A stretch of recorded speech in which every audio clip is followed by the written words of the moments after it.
And now, another episode of Crit Camp Gaming.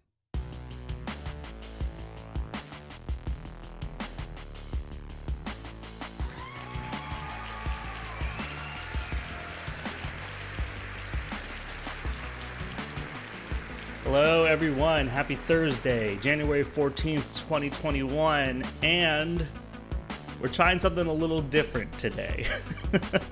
So we're going to be playing this game called Phoenix Wright Ace Attorney. I've never played these games before. I didn't even know these existed until this past weekend.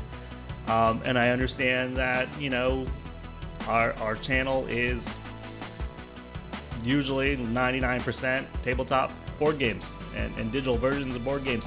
We're playing a regular old video game today, which we sometimes do here on the camp every now and then. I think the most recent thing that we've played that's just video game related is probably just Fall Guys. But so I heard about this game through a recommendation from my friend Sierra, who's part of my local game group here, and almost solely based on the enthusiasm she had on this game, along with watching a really quick, like 30-second trailer, which made it look awesome. I was like, you know what? Let's go on a journey, because the other kinds of games that sometimes Chris and I like to play includes things like Pathfinder adventure card game, Catan Stories. I don't know if you remember when we were doing that. But sort of just like story-driven games where you're just kind of like, well, what's going to happen next? What's going on? And so I don't know what it is that drew me to this, but it sounded great. And I think we're just going to attempt it. So everyone, this is my first foray into Phoenix Wright Ace Attorney. I haven't passed the bar. So we don't know what's going to happen going forward. I have booted the game only just to change the sound and audio and graphics options. I have not done anything. So when we jump into this game, it's going to be completely fresh. And so we're gonna learn together how to play this. And if you have any experience with this game and you see me struggling, you make sure to help me out. And if you're watching on YouTube, if you like what we're doing here, feel free to like and subscribe. It really helps us out. And leave me a comment if you see that I didn't object when I should have, or I missed a key clue or a key interview or what. I don't even know what's gonna happen in this game. Really, we're gonna go on an adventure and to see what happens. Excuse me while I take a sip of coffee. All right. But that being said, yeah, I just was feeling like, you know, we ended our Worlds Collide SAS ladder climb yesterday for Keyforge. And before we jumped into finishing up Mass Mutation and maybe doing the Tournament of Champions for Keyforge, I was like, let's try something new and different and see how we feel about it, and see where it goes. This might, if we like this, myself and y'all, if you like this might be something that that comes into the rotation if we're having fun with it. So we'll see. Yo, what up, Bill? This is Lyle S. Preston Esquire. Yes, absolutely. Yo, I was saying I didn't even pass the bar. They're just gonna let me represent somebody. They're gonna let me do stuff here. So we'll see. We'll see what's going on. I think we don't have to. Let's not waste any more time, shall we? I was like, the case. We're on the clock. Rickster also says Tournament of Champions sounds great for Keyforge. Yeah. So I was actually looking at my, before we jump in, really quick on Keyforge. I was looking at my spreadsheet, and my top 9 right now. There's 9 decks that have 5 wins or more in my ladder climbs from Coda all the way through Mass Mutations. So I still have to finish up Mass Mutations. I'm hoping that one of those Mass Mutation decks gets 5 wins or more, and then that would round out the top 10, right? And that would be really cool. What was also crazy about that was 1 deck comes from Coda, 5 decks come from AOA. 5. and so, or is it 6? It might be 6. There's a lot of decks from AOA that did very well on my ladder climb. So I'm excited to go back to those. But I was kind of bummed out that only one of my Coda decks had like 5 wins. So those were my top stuff. But like we're talking about like AOA had a 9 win and 3 8 wins and a 5 or something like that. It was crazy. So and when I was looking at them, it were all quick Amber generation decks. But I'm sorry if you came to watch Phoenix Wright Ace Ventura, you didn't come to watch me play talk about Keyforge.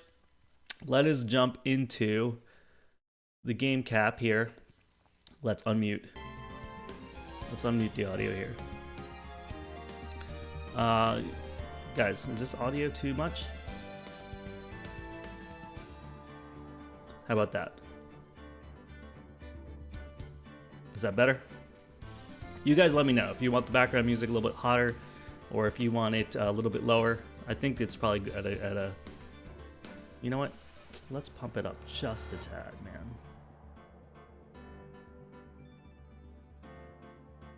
Okay, let's see.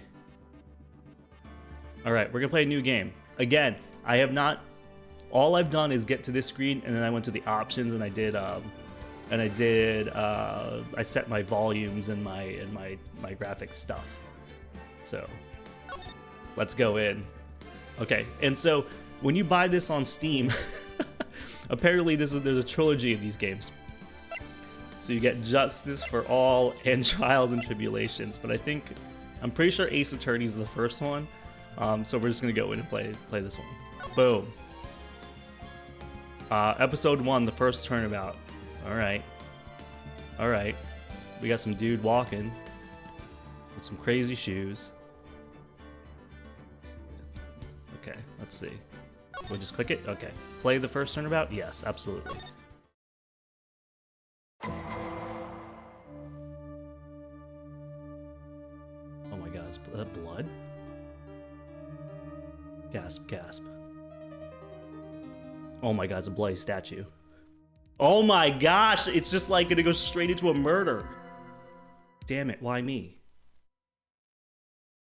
I can't get caught, not like this. I've gotta find someone to... Wait a minute. We already know who's guilty. Wait a minute, what? Let me go... we have to defend that dude, okay. August 3rd, 9:47 a.m., District Court. Defendant lobby number 2. Oh my gosh. Boy, I am nervous. I actually am. Right. Oh, hiya, Chief. Phew, I'm glad I made it on time. Well, I have to say, Phoenix, I'm impressed. Not everyone takes on a murder trial right off the bat like this. It says a lot about you, and your client as well. Thanks. Actually, it's because I owe him a favor. A favor? You mean you knew the defendant before this case? Yes. Actually, I kind of owe my current job to him. He's one of the reasons I became an attorney. Oh, okay. Well, that's news to me, she says. I want to help him out any way I can. I just really want to help him. I owe him that much. It's over. My life, everything, it's all over. Is that your client screaming over there? Yeah, it's him. Death, despair, oh! I'm gonna do it. I'm gonna die. It sounds like he wants to die because he said he wants to die, everybody. Okay. Yeah, sigh. Oh, this is our friend. His name's Butts, dude. It is Chris. Bill, you're right. It's Chris with hair. Because his name's Butts. Nick. Hey there, Larry. Wait, what? Wait, he called me Nick, but my name's Phoenix. Wait, what? Dude, I'm so guilty. Tell them I'm guilty. Give me the death sentence. I ain't afraid to die. Oh, he's losing it. What? What? What's wrong, Larry? Oh, it's all over. I'm finished. I can't live in a world without her. I can't. Who took her away from me, Nick? Who did this? Oh, Nick, you gotta tell me. Who took my baby away? The person responsible for your girlfriend's death? The newspapers say it was you. Oh, dude, we gotta get him out of here. All right, my name is Phoenix Wright. Here's the story. I'm sorry, I got the sound clip. I'm gonna play it a lot. My first case is a fairly simple one. Oh my god, this is so dramatic. A young woman was killed in an apartment. I actually find this like, I can't believe they're just doing this. So disturbing. The guy they arrested was the unlucky sap dating her. Larry Butts, my best friend since grade school. Our school had a saying: when something smells, it's usually the butts. So stupid. In the 23 years I've known him, it's usually been true. He has a knack for getting himself into trouble. One thing I can say, though, it's usually not his fault. He just has terrible luck. Poor guy, but I know better than anyone that he's got a good guy at heart. Rickster, thank you so much. Love the Law and Order sound effects he says and shit. That I owe him one, which is why I took the case to clear his name. And that's just what I'm gonna do. There's a lot of camera shake going on in here. It's Born Identity style. All right, so August 3rd, 10 a.m., District Court, Court number 2. Oh! Court is now in session for the trial of Mr. Larry Butts. The prosecution is ready, Your Honor. The defense is ready, Your Honor. Oh my god, we're gonna go right into the court? We don't even know how to play. Mr. Wright? This is your first trial, is it not? Yes, Your Honor. I'm a little nervous. Your conduct during this trial will decide the fate of your client. Murder is a serious charge. For your client's sake, I hope you can control your nerves. Thank you, Your Honor. Nothing. Mr. Wright, given the circumstances, I think we should have a test to ascertain your readiness. Yes, Your Honor.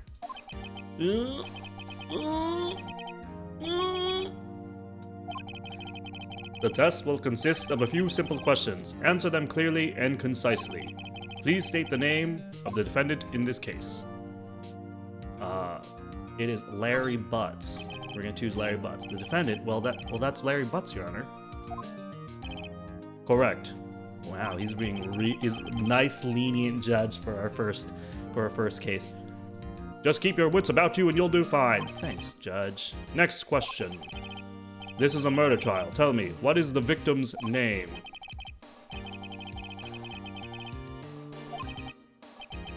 Wait a minute. Yeah, do we even... Phoenix, are you absolutely sure you're up to this? You don't even know the victim's name. Oh, the victim. Of course, I know the victim's name. Oh, whoops, sorry. That's the wrong voice. I just forgot temporarily. I think I feel a migraine coming on. Look, the victim's name is listed in the court record. Just press tab at any time, okay? Oh, thanks, Mia. Remember to check it often. Do it for me, please. I'm begging you. Ooh. My attorney's badge. No one would believe I was a death attorney if I didn't carry this. Cindy's autopsy report. Time of death, right, July 31st, between 4 and 5. Caused death, loss of blood due to blunt trauma. Cindy. Okay, well, what's profiles? Ah! This is my friend. She's the chief attorney at Fay & Co., my boss. Larry Butts, 23, defendant in this case, likable guy. Cindy Stone. All right. The victim of the case, a model. She lived in an apartment by herself. And Winston Payne, prosecutor. Lacks presence, generally bad at getting his points across. Okay. Awesome. What's her name? Cindy Stone. All right. Mr. Wright, who was the victim in this case? Cindy Stone. Guys, we're already doing so well. The victim's name is Cindy Stone. Correct. Now, tell me, what was the cause of death? She died because she was hit with a blunt object. Alright, here we go. Correct. You've answered all my questions. I see no reason why we shouldn't proceed. Wow. Y'all, he's just gonna let me try a case right now. Or defend a case. You seem much more relaxed, Mr. Wright. Good for you. You know what? I am feeling a little bit nervous. Thank you, Your Honor. Well then. First, a question for the prosecution. Mr. Payne? Yes, Your Honor. As Mr. Wright just told us, the victim was struck with a blunt object. Would you explain to the court just what that object was? Oh, one of the loves of my life, Steph Straw Games in chat. Hi, Steph. The murder weapon was this statue of the thinker. It was found lying on the floor next to the victim. Steph, we're doing well. We just started a game. I've never played this game before. And apparently we're a rookie lawyer and we're trying to defend our friend from a murder charge. So the judge says, I see. The court accepts it into evidence. Statue in the shape of the thinker. It's rather heavy. Okay. Right. Be sure to pay attention to any evidence added during the trial. That evidence is the only ammunition you have in court. Use tab to check the court record frequently. Okay. Thanks, Mia. Mr. Payne, the prosecution may call its first witness. Dang, like, guys, I didn't think we were going to be jumping into the court right away. I thought we were going to go, look at the crime scene, get clues, talk to some people. The prosecution calls defendant Mr. Butts to the stand. Chief, what do we do now? Oh, wait, that's me. Chief, what do we do now? Pay attention. You don't want to miss any information that might help your client's case.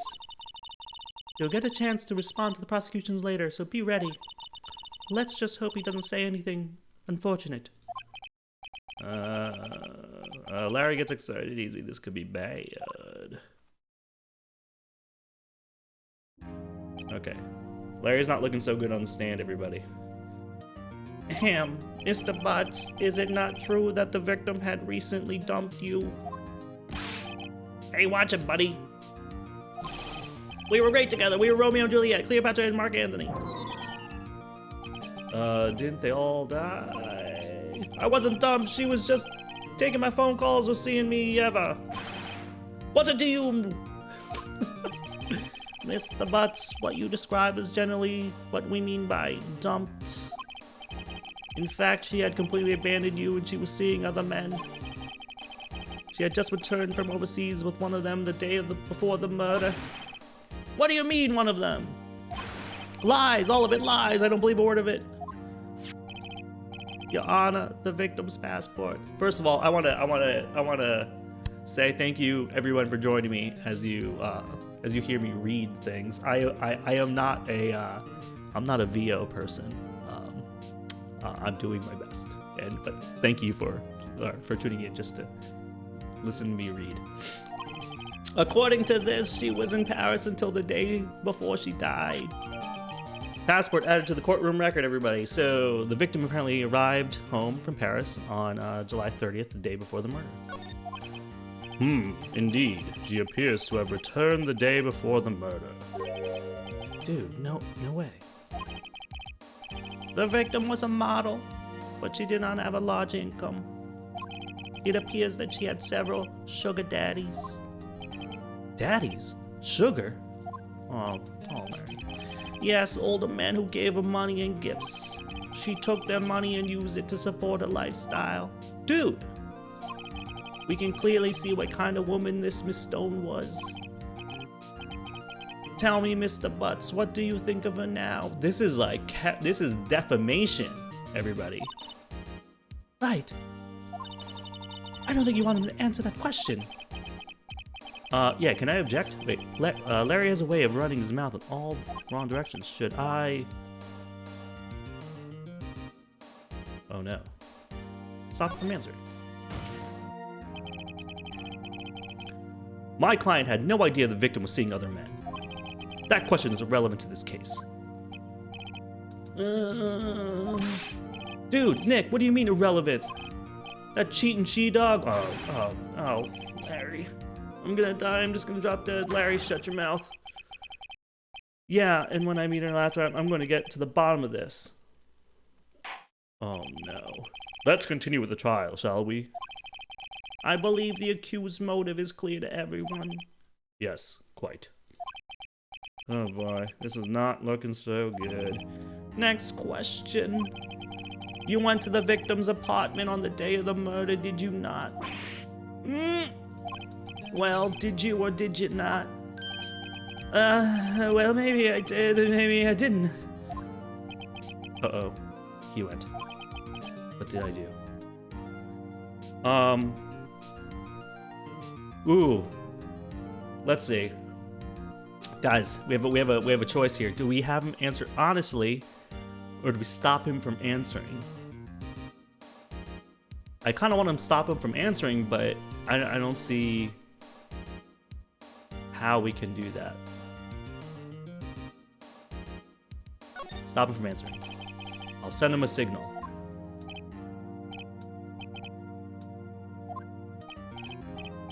Well, see, it's like this. I don't remember. You don't remember? Well, then, we'll just have to remind you. Oh, I got a bad feeling about this. Maybe we did something bad, guys. We have a witness that can prove he did go to the victim's apartment that day. Well, that simplifies matters. Who is your witness? A man who found the victim's body just before making the gruesome discovery. He saw the defendant fleeing the scene of the crime. Oh my God, everybody. Order in the court. Mr. Payne, the prosecution may call its witness. Yes, Your Honor. This is bad. On the day of the murder, my witness was selling newspapers at the victim's building. Please bring Mr. Frank Sawit to the stand. Oh, it's this guy. Mr. Sawit, you sell newspaper subscriptions, is this correct? Oh yes, newspapers, yes. Mr. Sawit, you may proceed with your testimony. Please tell the court what you saw on the day of the murder. Oh, witness testimony. This is a witness account, everybody. I was going door to door selling subscriptions when I saw a man fleeing an apartment. I thought he must be in a hurry because he left the door half open behind him. Sorry, I don't have a good voice for this guy.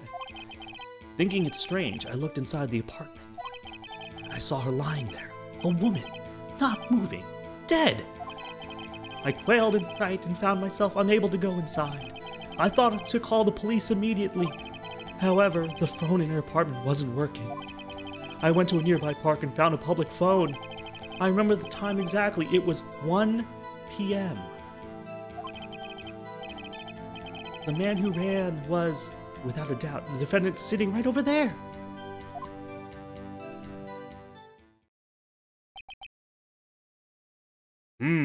And yet, not yet again in chat saying, I love that the witness's name is Saw It.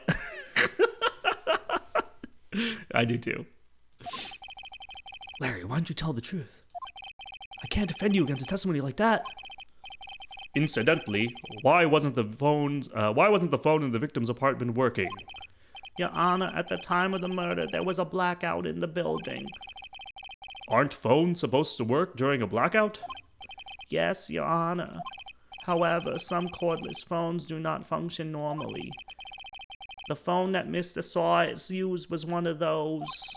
Your Honor, I have a record of the blackout for your perusal.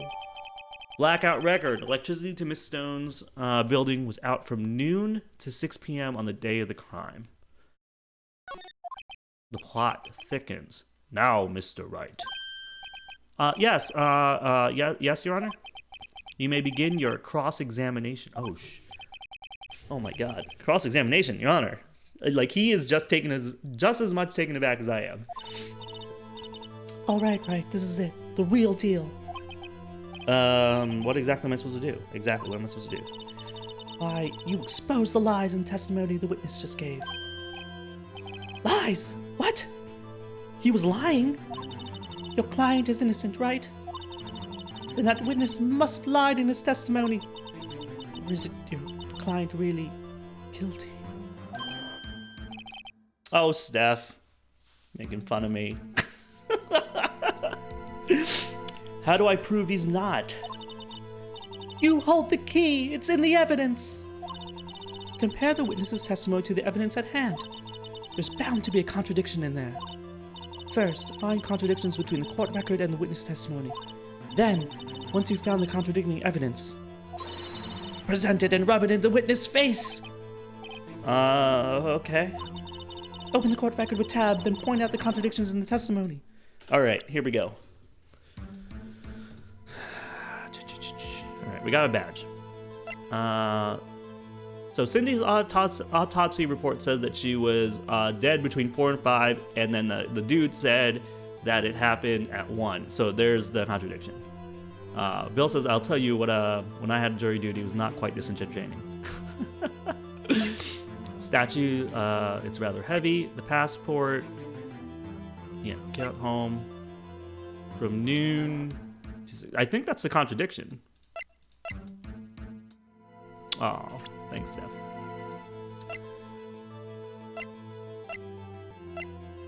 I mean, I think that's what it is, right? That's the contradiction. He said it happened at 1, and then the autopsy report said it happened at between 4 and 5. Okay. Boom. Cross-examination.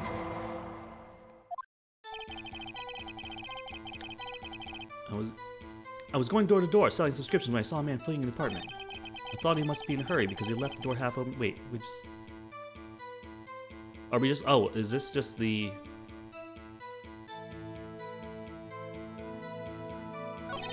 Are we just seeing this again? Thinking it's strange, I looked inside the apartment. Then I saw her lying there, a woman not moving, dead. I felt and frightened, found her inside and go aside. Oh yeah. This is like a repeat of the whole testimony, isn't it? 1 p.m. We're gonna present. I would like to present. Objection! Oh my gosh. The evidence clearly reveals a contradiction to your statement, Your Honor. How exactly are the evidence in the statement just now related? They aren't, are they? Not at all. Oh, hold on. Oh!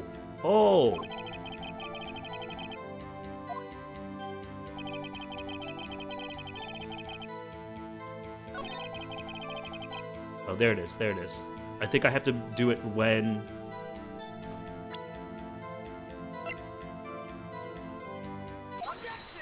Oh, God.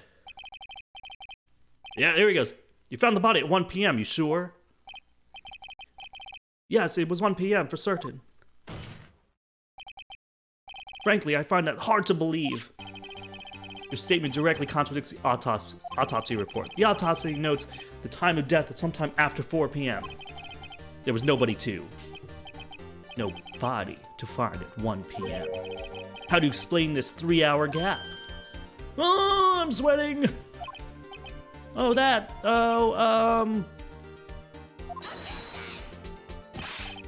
This is trivial. Oh, I'm sorry. This is trivial. The witness merely forgot the time. After his testimony, I find that hard to believe. Mr. Salt, why be so certain that you found the body at 1 p.m.? Gee, that's a really good question. Great job, Wright. Way to put him on the spot. That's all you have to do. Point out contradictions. Lies always beget more lies. See through one, and their whole story falls apart. Thanks, Mia. Wait, I remember now. Would you care to give your testimony again? Judge, don't let him do this. Ooh. Ooh, the plot thickens. Yeah, he really gotta pee. You see, when I found the body, I heard the time. There was a voice saying the time. It was probably coming from the television. Oh, but it was 3 hours off, wasn't it? I guess the victim must have been watching a video of a tape program. That's why I thought it was 1 p.m. There's a blackout. There's a blackout, saw it. Terribly sorry for the misunderstanding. I see. You heard a voice saying the time on a taped program. Mr. Wright, you may cross-examine the mission. Dude. Lies! Right! You know what to do. I do know what to do. I got this. I got this, Mia. Dun dun dun dun dun dun dun dun dun dun. The body, I heard the time. There's a voice saying the time was probably coming from the television. Oh, but it was 3 hours off, wasn't it? I guess the victim must have been watching a video of a taped program. All right, so this is where we present, right? A blackout record. Present. Hold it right there. The prosecution has said there was a blackout at the time of the discovery.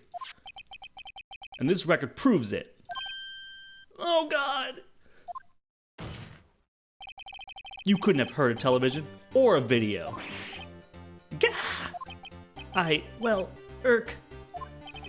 The defense has a point. Do you have an explanation for this, Mr. Saw It? No, I find it quite puzzling myself. Quite. I gotta pee. Wait, I remember now. Mr. Saw It?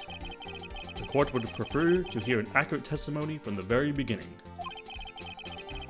These constant corrections are harming your credibility. That, and you seem rather distraught. My apologies, Your Honor. It must have been the shock of finding the body. Very well, Mr. Saw It. Let's hear your testimony once more, please. Hearing the time. Actually, I didn't hear the time. I saw it. There was a table clock in the apartment. Wasn't there. Yeah. The murder weapon. The killer used it to hit the victim. That must have been what I saw. You saw a clock? I guess that would explain it. The defense may cross-examine the witness. Gladly. I don't know this one right off the bat. Hold on.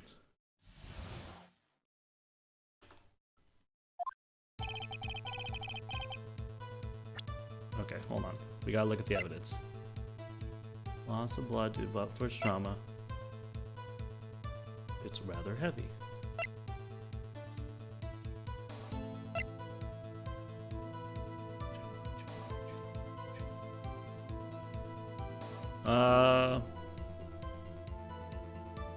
Here's the time I saw it. There was a table clock in the apartment, wasn't there? Yeah, the murder weapon. The killer used it to hit the victim. Oh, here we go. That's what it is. Present this statue. Wait just a moment. The murder weapon wasn't a clock. It's a statue. How is this supposed to be a clock? What? You with your objections and your evidence. Just who do you think you are? Oh, I thought I was gonna say my name. Just answer the question, Mr. Saw It. Hey, I saw it there, okay? That's a clock. Your Honor, if I may. Yes, Mr. Payne? As the witness stated, this statue was indeed a clock. The neck is a switch. You tilt it, it says the time out loud. As it doesn't look like a clock, I submitted it as a statue. My apologies. I see. So the murder weapon was a table clock after all. What? Well, Mr. Wright, it appears that the witness testimony was correct. This is a clock. Wait, do you have any problems with this testimony now? yes. Your Honor, there is a gaping hole in this witness's testimony. The only way he could have known the weapon was a clock is to hold it in his hand. Yet the witness testified that he never entered the apartment. Clearly a contradiction. Indeed. The witness knew it was a clock because he went into the apartment. You're lying! You were inside the apartment on the day of the murder. Oh yeah, prove it. Prove I went in there. I'll do better than that. I can prove you were the one who killed her. You struck her with the clock, and the shock of the blow triggered the clock's voice. That was the sound you heard. Wow, I mean, I am on a roll. Order in the court. Intrigued, please continue, Mr. Wright. Yes, Your Honor. Mr. Sod, the sound you must have left quite an impression on you. Understandable, since the murder weapon spoke just as you hit the victim. That voice was burned into your mind. That's why you were so certain about the time. But what's the meaning of this? This is all baseless conjecture. Baseless? Just look at the witness's face. Would the witness care to elaborate? Did you strike the victim with the clock? That day, I never... Look, the clock, I heard no. I mean, I saw... Oh. He just took his hair off and threw it in my face. Did you... What was that? Shut up, I hate you. It was him, I tell you, I saw him. He killed her, and he should burn, give him death. Order in the court, I say. I can't believe this dude just threw his hair at me. Toupee boomerang, yeah. Your Honor, a moment, please. There isn't a shred of evidence supporting the defense's claims, and my witness lost his hair. Mr. Wright. Your Honor? You claim the sound the witness heard came from the clock. Do you have any evidence? Oh my god, the whole case is riding on this. I better think through it carefully. Gabbled. Steph says, there's a streamer I watch that has different audio filters for different voices. It's a lot of fun. That's... If this becomes a thing that we do, that might be something I consider. Your Honor. The sound Mr. Sod heard was definitely this clock. A fact which is clear if you simply... Oh no. This is rough, guys. Did we try the clock?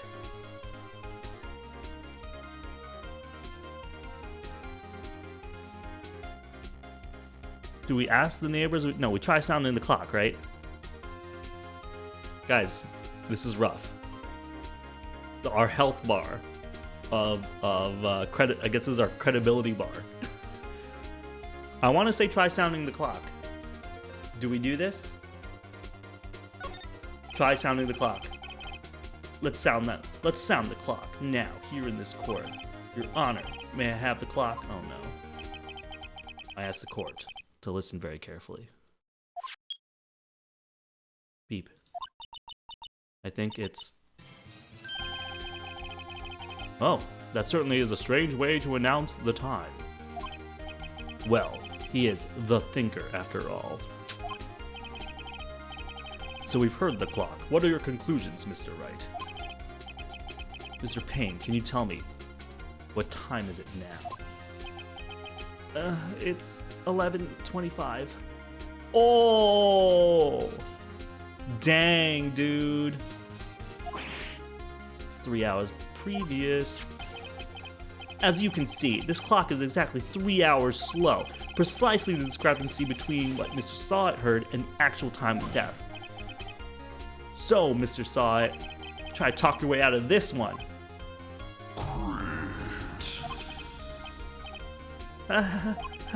You forgot one thing.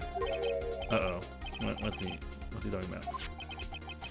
While it may seem like that clock is running 3 hours slow, it proves nothing. How do you know he was running 3 hours slow on the day of the murder? If you can't prove that, you don't have a case. Oh no, he's right. How am I gonna prove that? Damn it, I was so close. Mr. Wright, it seems you lack the critical evidence to support your claim. Yes, Your Honor. This means I cannot let you indict the witness. Unfortunately. Gavelled. This ends cross-examination of Mr. Frank Salt. I come all the way down to testify, and look what happens. You treat me like a criminal. A criminal. You lawyers are all slime. Grr. I almost had him. Sorry, Larry. I failed you. And I failed this city. There's nothing I can do about it now. Heartbreaking. Not so fast, Mr. Sawit. Yeah, Mia, get him. Get him, Mia. Mia, I mean Chief. Listen up, Wright. Don't throw this one away. Not like this. Not like this. Think. But Chief, it's over. I can't prove the clock was slow the day of the murder. Nobody can prove that. Well, yes. That doesn't mean you can't still win. Try thinking out of the box. Don't waste time doubting the facts, assume the clock was 3 hours slow, and think through it. Ask yourself, why was the clock 3 hours slow? Figure out the reason, and you'll have your proof.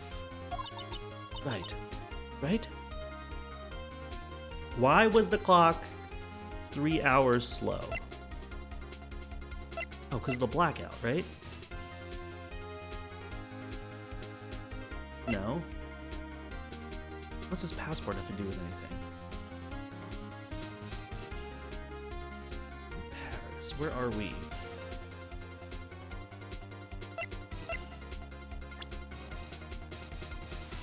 Yeah, we haven't used the passport. I just don't know what it would do. She's a model, living by herself.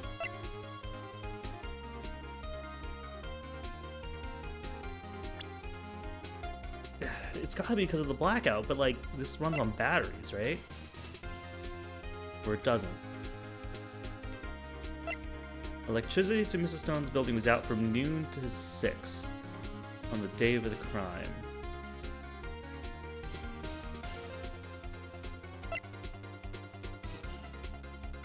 Like, is...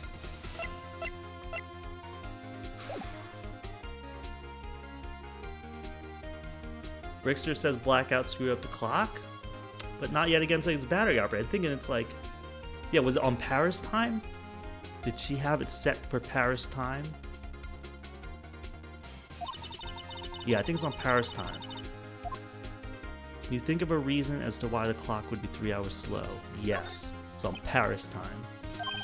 Wait, maybe I can prove it. You must have the evidence that can prove it, right? Find it and let them have it. Well, Mr. Wright, you say the clock was already running slow on the day of the murder. Have you found evidence to support this claim? Of course. There's a piece of evidence in the court record that can prove my claim beyond a doubt. Ah, tough words. Let's see if you pull this one off. Let's see this evidence that proves why the clock was running slow.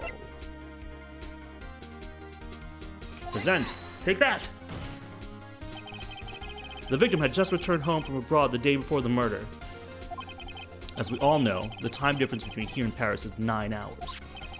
When it's 4 p.m. here, it's 1 a.m. the next day there. The clock wasn't 3 hours slow, it was 9 hours fast. The victim hadn't reset her clock since returning home. That's why the time you heard when you struck her dead in the apartment was wrong. Proof enough for you, Mr. Saw It? Or should I say, Mr. Did It? Got him!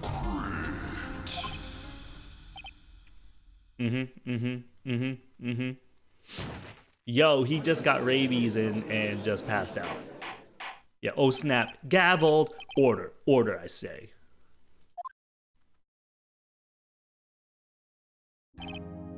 Well, This case has certainly turned out differently than we all expected.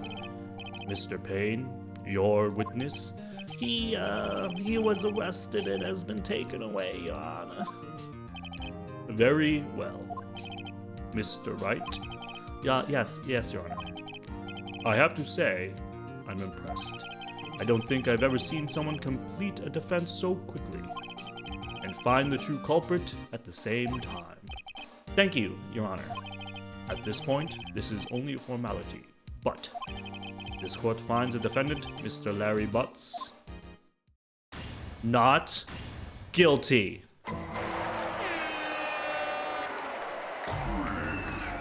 boom, Gavelled. and with that, this court is adjourned. Do we get Chivo for that? It turns out Frank saw it was a common burglar. He posed as a newspaper salesman to check and see when people were out of their house that day. Dramatic reenactment. When Larry went to her apartment, the victim wasn't home. After he left, Mr. Sott let himself in to do the dirty work. While he was searching her place, the victim returned.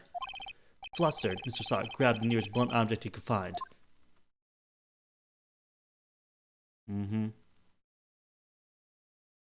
Poor Cindy, man. August 3rd, 2:32, District Court, Defendant Lobby number 2. Phew. I still can't believe we won. Right. Good job in there. Congratulations. Thanks, Chief. I owe it all to you. Not at all. Not at all. You fought your own battles in there. It's been a while since I've seen a trial end on such a satisfying note. I've never seen the Chief looking this happy. If she's this glad, imagine how Larry must feel. My life is over. Larry! You're supposed to be happy. What's wrong now? Aw, Nick. Don't worry about me. I'll be dead and gone soon. Good. Wait, no, I mean, bad. Larry, you're innocent. This case is closed. But my Cindy Whitney's gone, man. It's gone forever. Larry, she was, never mind. Congratulations, Harry. Harry? Yes, you. I can practically see the headlines now. Harry Butts, innocent. Damn, Mia. Savage. Thanks. I really owe you one. I won't forget this, ever. Let's celebrate. Dinner? Movie? My treat. Oh, no, I couldn't. Hey, I was the one that got you off the hook, man. Oh, hey. Here, take this. It's a present. Wait. What? Is he giving me the bloody-ass clock that killed his girlfriend? A present for me? Wait, wasn't this the evidence that... Actually, I made this clock for her. I made one for her and one for me. Really? You made this? Well, thank you. I'll keep it as a memento. Yo, Nick. Can you believe it? I was so into that chick. And she was just playing me for a fool. Don't that just make you want to cry? Oh my god. Larry. Are you so sure? Excuse me? I think she thought quite a lot of you in her own way. How does Mia know this? Nah, you don't gotta sympathize with me. It's okay. Oh, I'm not just sympathizing, really. Isn't that right? Right. Don't you have something to show your friend? Something that proves how she felt about him? Huh? Oh, yeah. Right. What the heck is she talking about?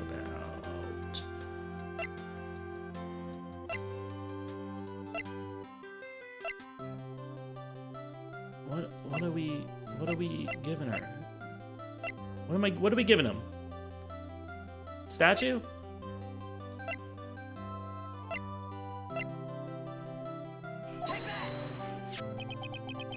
Check this out, Larry. Proof positive you weren't just some chump to her. But why do we have the evidence, everybody? Why isn't this like in... Okay. What about that clock? This is the clock you made for her, Larry. And she took it with her when she traveled. Whatever, she probably just needed a clock, that's all. You think so? It's a pretty heavy clock to take traveling. Well, make of it what you will. Hey, Nick. I'm glad I asked you to be my lawyer. Really, I am. Thanks. Hope that made me feel a little better. Alright. Right? I hope you see the importance of evidence now. Also, hopefully you realize things can change depending on how you look at them. People, too. Bill says, I haven't seen a better law story since My Cousin Vinny. So true. We never really know if our clients are guilty or innocent. All we can do is believe in them. And in order to believe in them, you have to believe in yourself. Dude, Mia is the best. Right. Listen, learn, grow strong. Never let go of what you believe in. Never. Thanks, Mia. Well, I think our work here is done. Shall we be off? Yeah, I guess so. Say, how about dinner? On me? We'll drink a toast to innocent butts. Yeah! Oh, speaking of Harry, you were saying part of why you became a lawyer was because of him. Yeah, part at least. You'll have to tell me more about it sometime. Maybe over drinks?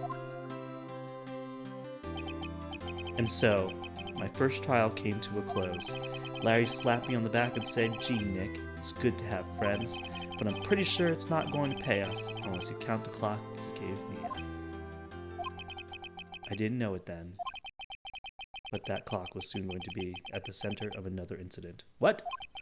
And my promise to tell the chief about me and Larry would be one promise I wouldn't be able to keep. Oh, what? The end.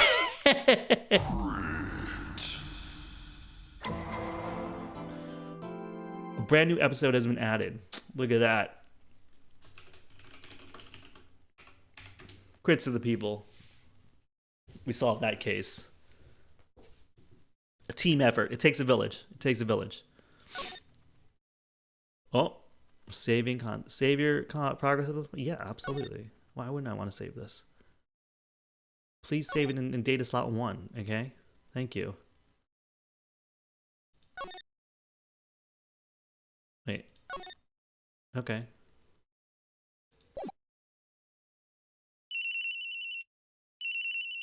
Oh my god, it just starts. Hello? This is Maya. Hey Maya, it's me. Mia, what's up? You haven't called in a while. Sorry, I've been so busy. How have you been? Well, lonely, and it's your fault. Nah, I'm just teasing. I've been great. I'm finally getting used to having my own place. That's good to hear. Actually, I'm calling because I have a favor to ask. I know. You want me to hold evidence for you. Sharp as always. There's a lot of buzz about the upcoming trial. I just don't feel safe keeping the evidence here. I gotcha. So, what was it this time? It's a clock. A clock? Yeah, it's made to look like the statue of the thinker. And it tells you the time. I thought you might like it. You always like toys. Hey! I'm not a little girl anymore, sis. Now, you know I'm only teasing. I should probably tell you, the clock isn't talking right now. Huh? It's not working? That's lame.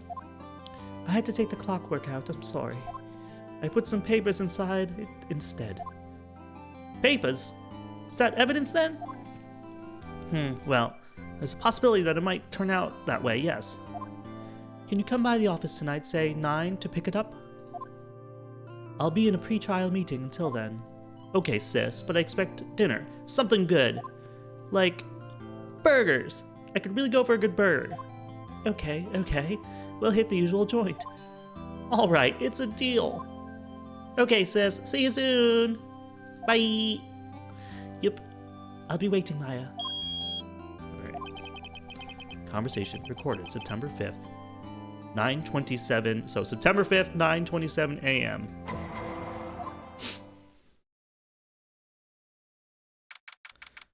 September 5th, 8:57 p.m. Fay & Co. Law Offices.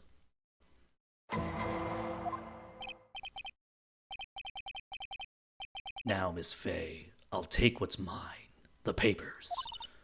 I'm sorry, but I can't. I can't give you what I don't have. Miss Fay, you are a poor liar. Why, I see it over there. That must be the thinker that swallowed those papers. How could you know? You are not cogniferous of my background? Gathering information is my business, you see. I should have been more careful. Ho, ho. My dear Miss Fay, I am so very sorry, but I'm afraid I must ask you for one more thing. Your eternal silence. Farewell, Miss Fay. Oh, guys. I almost don't want to hit next. I've grown really attached to Mia.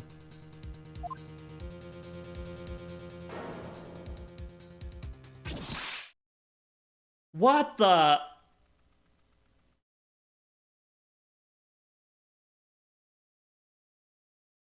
Red, white, blue. What the heck?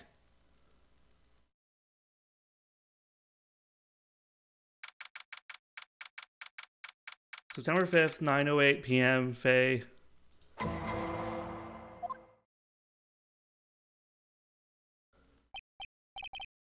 Uh-oh. I'm late. Huh? That's strange. I guess the chief left without me. She said her sister was coming over, so we should all go out for dinner.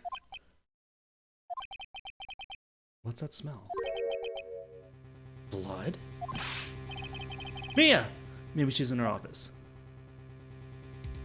Examine or move. What? Examine. Oh! I smell blood. That can't be good. I have to check and see if Mia, the chief's okay.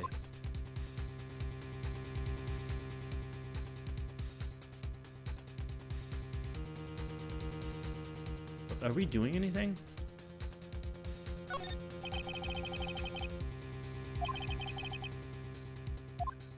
How do we go check if she's okay? How do we go?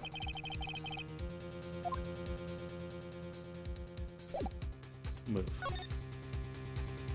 To the office. That smell. Blood.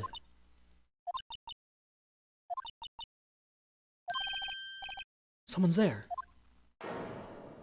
Oh my gosh. Chief? Chief? Chief!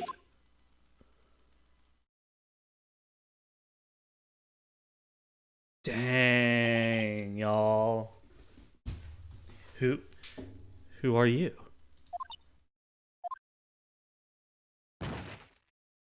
Oh, she fainted. The strange girl dropped out cold. I left her lying on the office sofa. I went back to the chief where she lay under the window. Oh, Chief. Her body was still warm. I could feel it when I held her shoulder. Then all too quickly, it began to fade. Until finally she was cold. Dang. Dude, I didn't realize this game's gonna be so intense. Chief.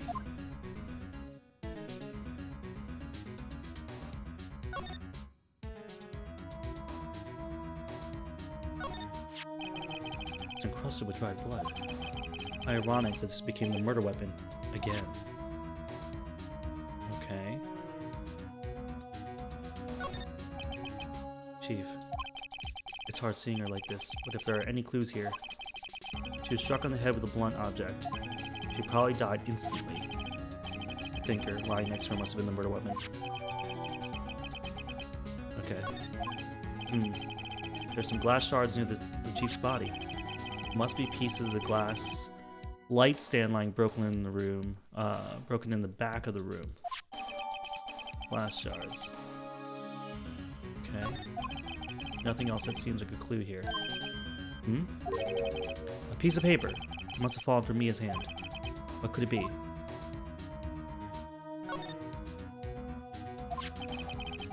A word is written in blood on the scrap of paper. Maya! Did Mia write this? This piece of paper is a receipt from a department store. Dated yesterday.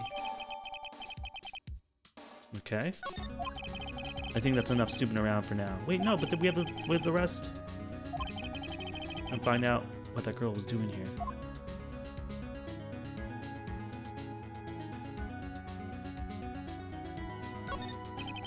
No clues here. No clues here. No clues here. I mean, are we sure?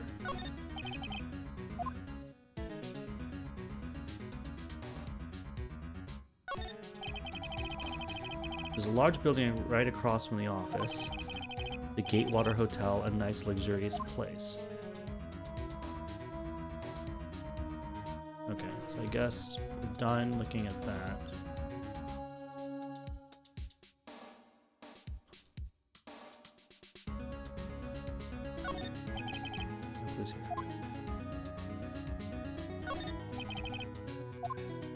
Any place else I should look, chat?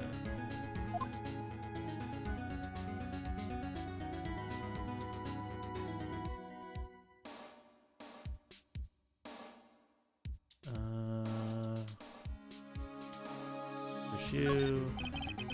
It's painful to look, but I have to for Mia's sake. Looks like she was hit in the head with a blunt weapon. She probably died in okay, we already know this. What is slide? What is that?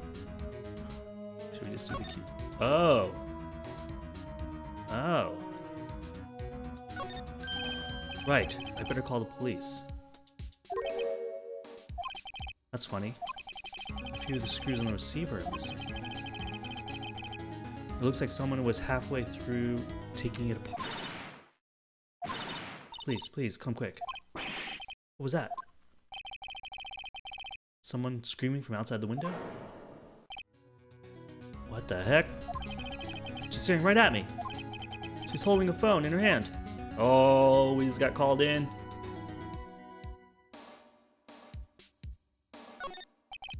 No clues here. What about this paper?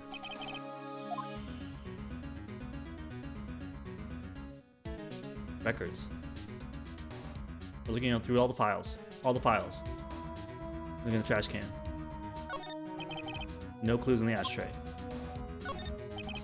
No clues in the plant.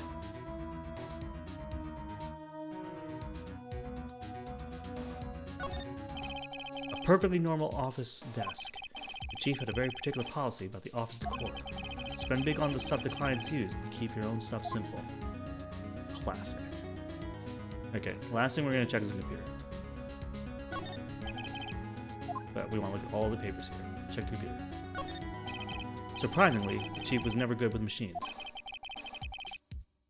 About all she used this PC for was email. She picked this ancient model at some garage sale for practically nothing.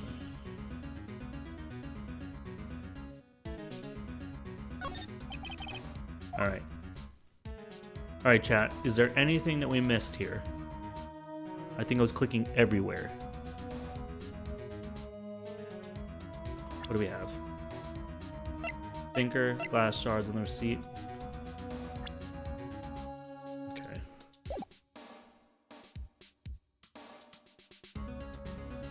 I think that's it.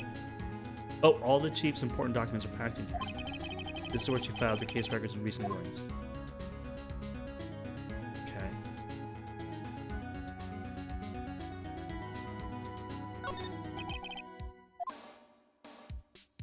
You just don't know when enough searching is enough searching. I think we're good. Move. Here we go. That girl just now. Where'd she go? I put her right on that sofa. Uh-oh. I hope she didn't run off on me. Yipes! Don't scare me like that. Excuse me, but who are you? It's okay. I work here. Maya. Maya Fey. Maya Fey. Maya? So Mia was writing that girl's name. Maybe I should show her the receipt. I never thought there'd be a use for evidence like this outside the courtroom.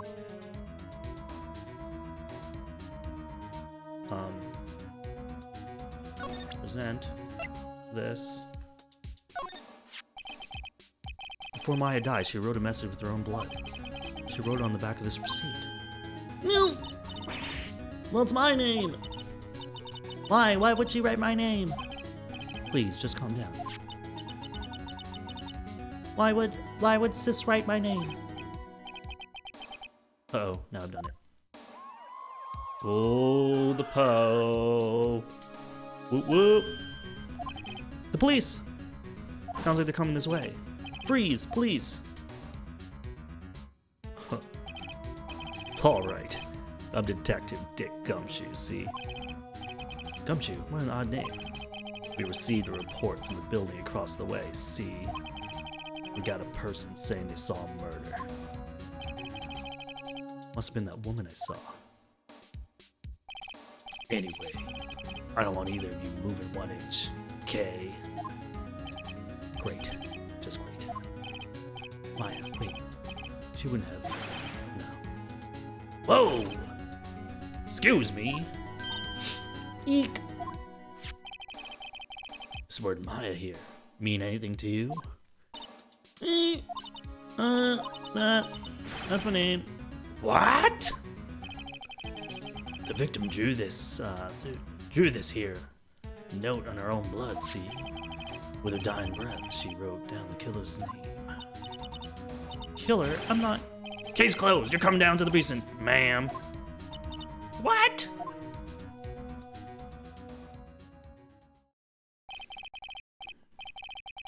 Mia's younger sister, Maya, was arrested on the spot.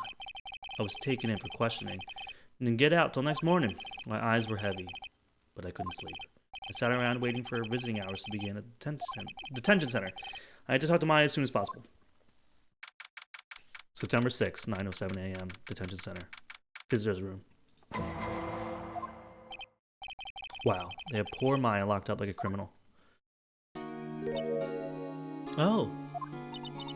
It's you, the lawyer. Good morning. Good morning. She looks so tired. Are you gonna be my attorney? Well, that's what you wanted to talk about. Well, that's what I wanted to talk to you about. Of course I will. First things first. I better get her cheered up. Yeah, of course I will. Cheer up. Really? Whoa, did I say the wrong thing? She looks even sadder now. What's wrong? You don't think I can do it? No. No one could! Who would believe me? Even you. You found me in the office. You looked at me like I had done it. Did I look at her like that? No, I never thought. It's okay. I understand. And I've also heard about you. Heard about me? I was talking to my sister on the phone the other day. Today was my junior partner's first time in court. Wow. Really? How'd that go? It was quite the scene. Honestly, I was on the edge the whole time. It's been a while. So he crashed and burned. He's a genius. One of those strike fear into the hearts of evil types. The only thing he's lacking is experience. That sounds like it was fun. Well, I know who to go to if I ever get into trouble now. I don't know, Maya. I think you might want to wait. Give him 3 more years. That is, unless you want to be found guilty.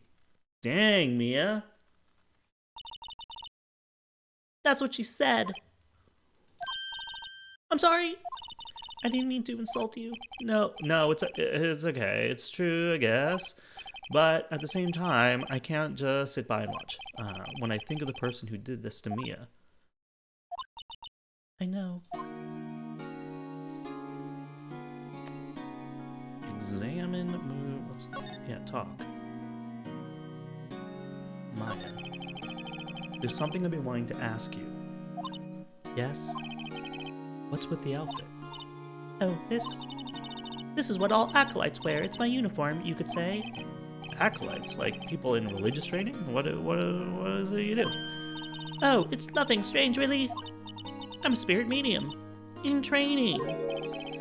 A spirit medium? I'm pretty sure that qualifies as strange. Let's talk about spirit mediums.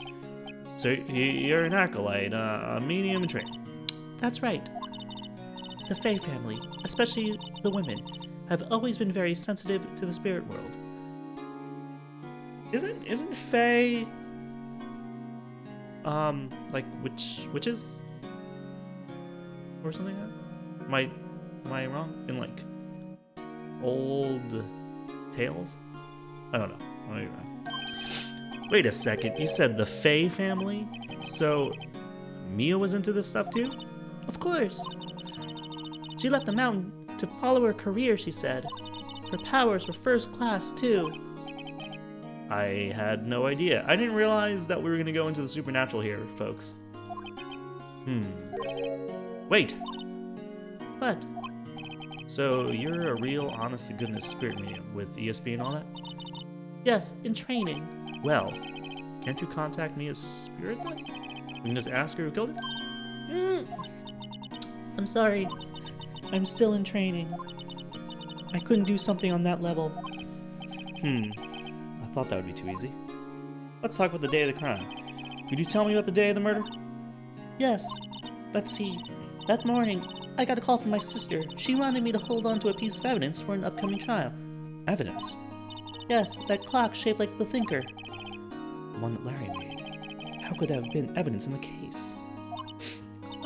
Right. She said something about that. I remember. Do you want to hear it? Do you want to hear it in her own voice? Her own voice? Yes. I'm pretty sure our conversation is on my cell phone. Oh, okay. You recorded it. Yeah. I forgot how to delete those things. Let's talk about your cell phone. So you say you have a conversation with your sister on your cell phone. Let's hear it. Right. Oh, I just remembered.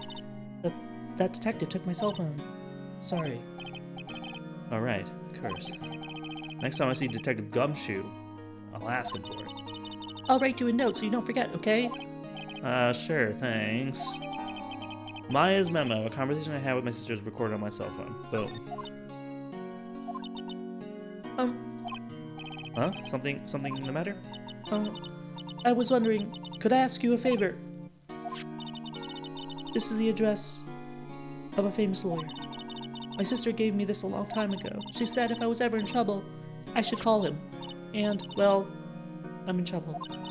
Do you think you could go ask him to represent me? Sure. Sure, why not? I'll go ask. Thank you so much. I have no one else to turn to.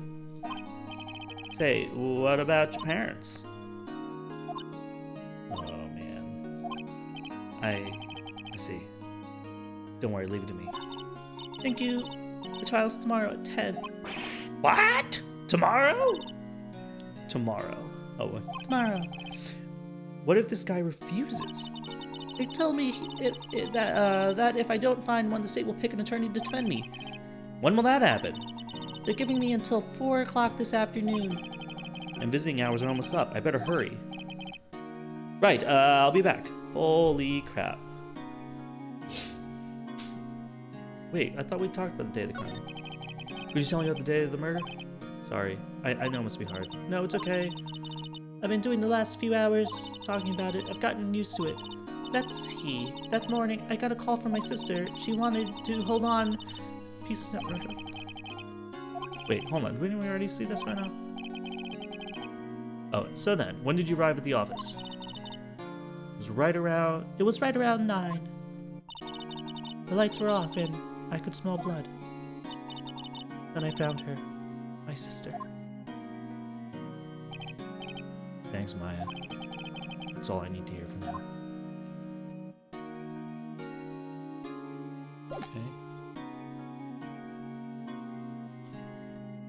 What can I examine in here?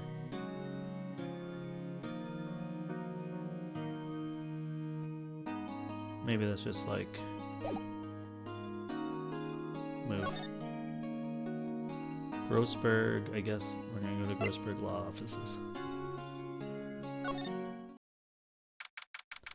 September 6th, Grossberg Law Offices. According to the receptionist, the big boss is out. She couldn't say when he'd be back. It must be hard to keep track of everything when you're a famous lawyer. Not to mention run an office like this. I guess I'll just have to come back later.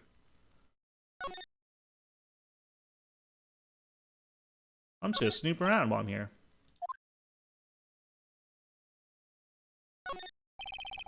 Expensive looking mahogany bookshelves filled with expensive looking books. Funny. They don't look like they've ever been read. This guy's a quack, dude.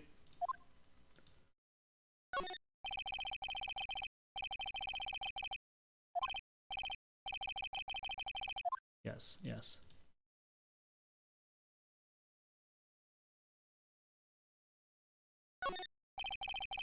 Solid mahogany desk. Woods and polished with deep luster. Solid. This guy's all faux show.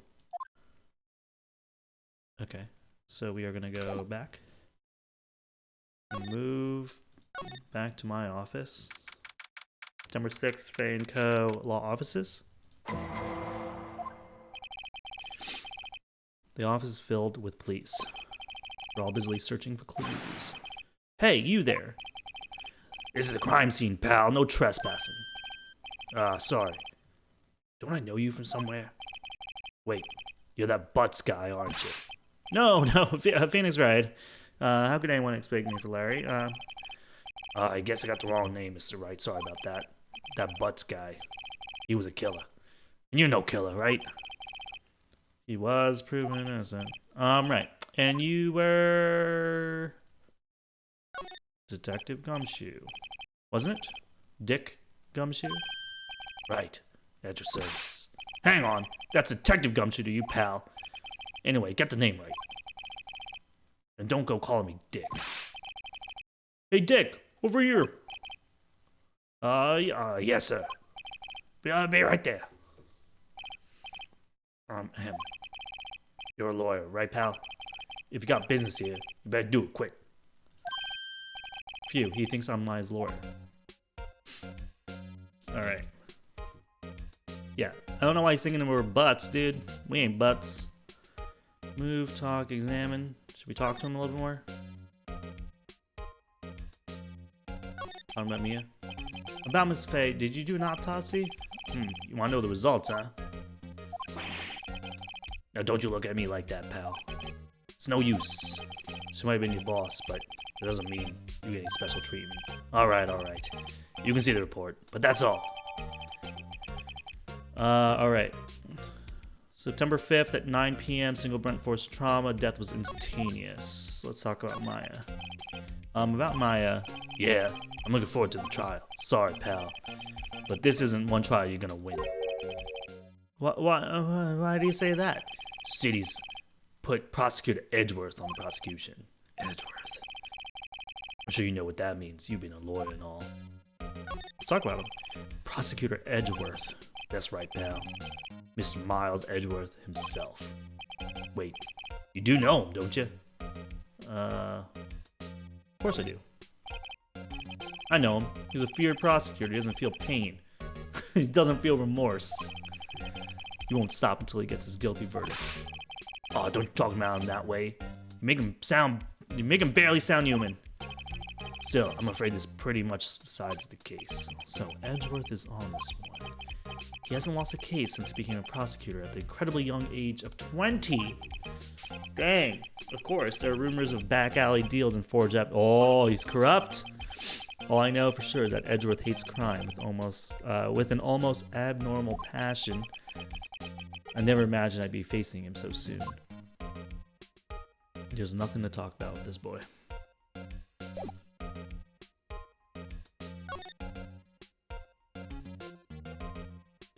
Nothing going on at the window. Nothing on the wall. Nothing here, nothing in the ceiling. What about this plant? And this bookshelf. Oh, Mia's favorite potted plant.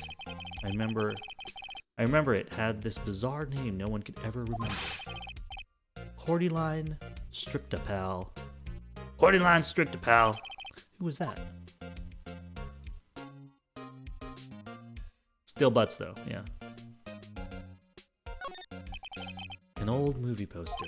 Apparently, this was the first movie that made Mia cry when she saw it. I'll have to check it out one of these days. On Netflix.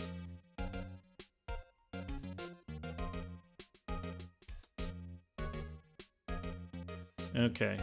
Nothing on the desk. Let's check her phone.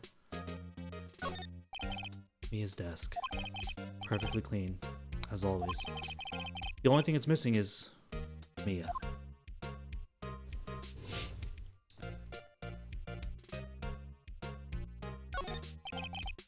No clues here. Okay. There's nothing to present.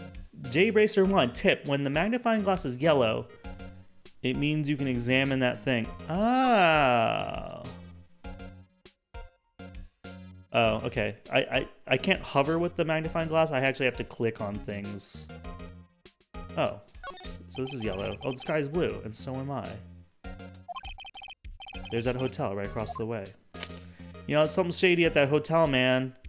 He keeps telling me to look at that hotel. There's a horrendous amount of legal books here. Scary still is that Mia probably read all of these. See, that's the difference between Mia and that other law office we were at. She reads her books. Alright? So we did that, we did that, we did that, we did that. We did the bookshelf. So it looks like we did good. We did good. Thanks for the tip, J-Racer. Are we presenting anything to this homeboy? Or are we just gonna move? Do you always have something to do with all of these tabs, or it just gives you all of these options all the time? Do I even want to present him with anything? Oh, yeah, the memo, sorry. That's what we were here for. Okay, present. This. I was wondering, did you see Maya Faye's cell phone? Oh, that? I have that. Do you think you can give it back? Sure. I mean, wait a second, pal. Tricky lawyer. Uh-oh, he's on me. Tell him straight, tell him not so straight. Tell him straight. If I tell him why I want it, there's no way he'll give it to me. Oh. Something matter? Oh, no, it's just, you know, detective. Nope. I know nothing, pal. That cell phone has a lot of numbers on it, like your boyfriend's. A cell phone holds all a little girl's sweetest and spiciest secrets. You're trying to confuse me. Sorry, pal. I already checked the numbers in the memory. Impressive. You're quite the detective. Uh-huh. Oh, here. You can have the phone back. You just gave it to me, bro. There weren't any suspicious call records in there after all. Seems you didn't notice the recorded conversation. Score! Check the court record to hear the conversation. Well, heck yes. Check. September 5th, 9:27 a.m. Oh, I think this is the conversation we read in the very, very beginning. Sweet.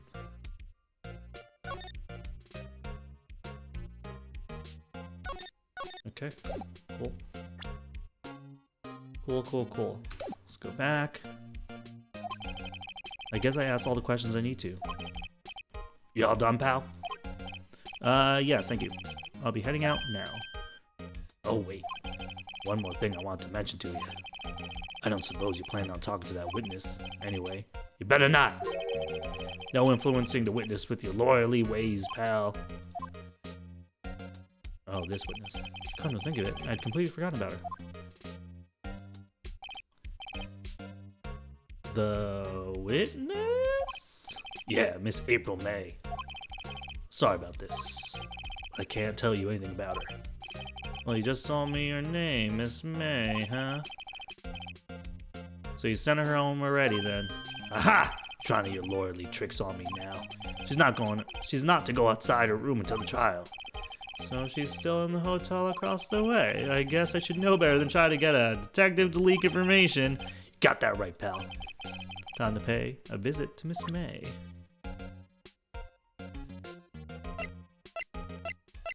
Why am I in this?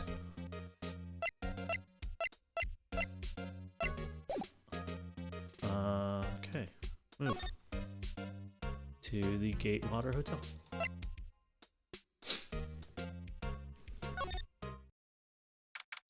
September 6th, Gatewater Hotel, room 303. Well, hello there, handsome. Hi. Smooth, right? Real smooth. You're the lawyer, aren't you? The detective told me. He said, don't say nothing to that lawyer, pal. Wait, what voice am I doing with this woman? What do I want here? He said, don't say nothing to that lawyer, pal, tee-hee. I don't know. That's not good. Memo to self. Thank Detective Gumshoe for making my job harder. Gee, this is something out of a movie. It's all so exciting I can hardly contain myself. Ooh, let me go freshen up so I can look the part of a beautiful eyewitness. I pity the lawyer that has to cross-examine this one. So let's examine the room. Let's look at this. Obviously something. There's a screwdriver stuck in this drawer. I wonder what's inside. Let's take a look. Hey! What are you doing? No touching! Ooh, bad boy. You really shouldn't pry around in other people's rooms now. You wouldn't want to make me upset, would you? Upset? I thought she was going to explode for a second there. I wonder what could be in that drawer. Okay, we gotta talk to her.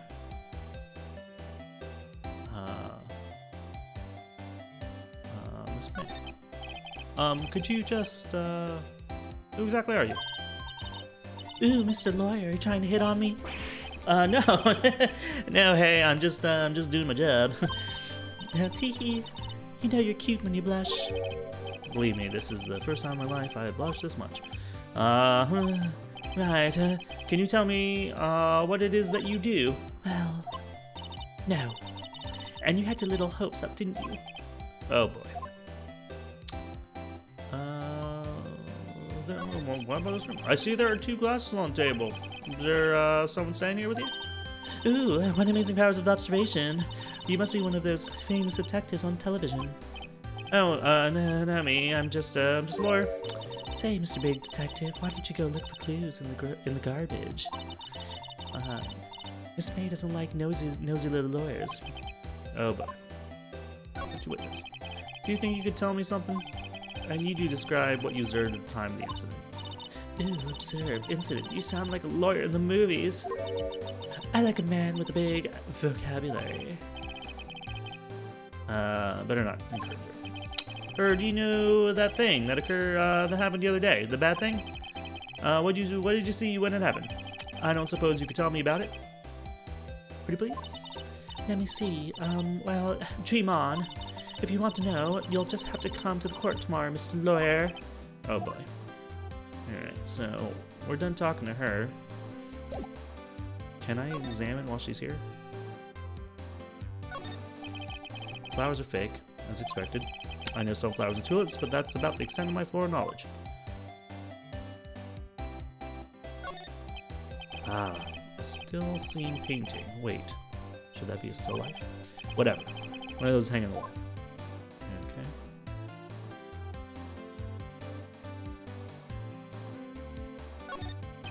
A bottle and 2 glasses are on the table.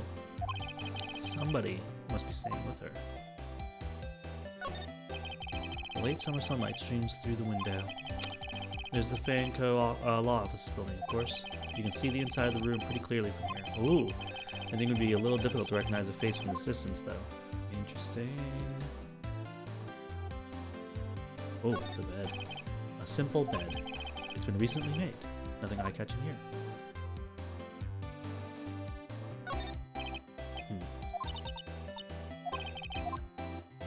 I still can't get in there. I think that's it for this room.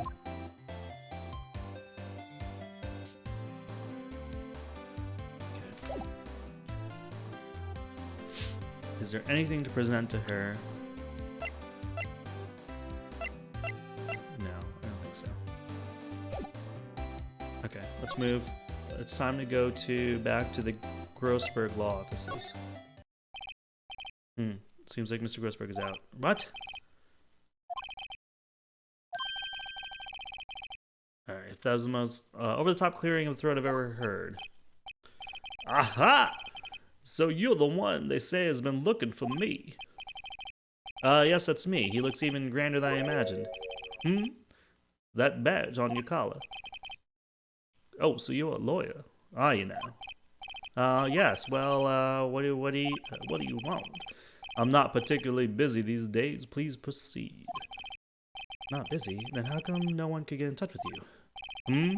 Something the matter? You came to see the one and only Marvin Grossberg, did you not? Well, here I am, boy. What do you want? Out with it. Well, sir, actually, it's about my FA. Ah, yes, my FA. Go on. Why this strange reaction? Cha.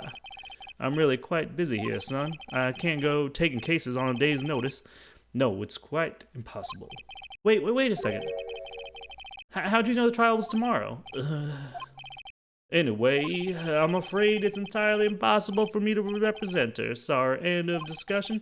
What's going on? He refused me before I even got a chance to ask him. What do I tell Maya? No, we gotta talk. Refusal. How can you just refuse like that? Please tell me why you won't take the case. Well, you see, I'm just busy, you see, but the client is Mia Faye's sister. Oh, that was my wrong voice. Mia trusted you. She knew her sister would be in good hands. Yes, of course, I know that. However, I'm sorry, but I must refuse. Sorry, goodbye, creep. Fine. I don't have time to argue with you. Think not. Huh? Did you say something? I think not, I said. What do you mean? I'm terribly sorry. But I'm afraid that no lawyer worth their salt will take on this particular case. Terribly sorry, my boy. Why? I cannot say. I beg your pardon, but could you leave now? I have nothing more to discuss with you. What's going on here? No, we're gonna talk some more. Grossberg. How did you know Mia Faye? She worked here a long time ago. Quite the apprentice, that one. Learned my techniques in the blink of an eye. She left one day, quite suddenly. She had a mission, you see. A mission? You could see it in her eyes. She followed it with a burning passion. Never looked back. That one. That's quite a painting. Aha! You noticed. It's my pride and joy. Impressive, isn't it? Well, isn't it? The color of the sky, the hue of the sea, the weave of the straw hat. It's worth at least $3 million. I have no intention of parting with it, of course. No, I won't sell it. Not even to you. I wasn't interested. It's not for sale. I'm not buying. Alright, hold on a second. We'll go back. Is there anything to present to this boy?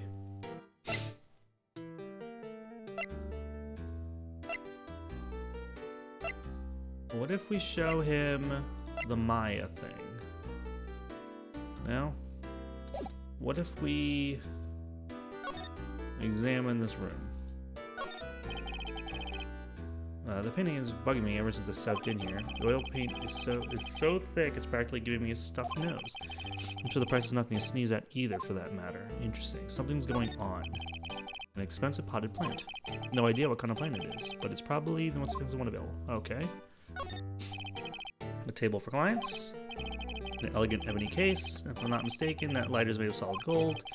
Even I can tell someone's got money to burn. Yeah, totally, dude.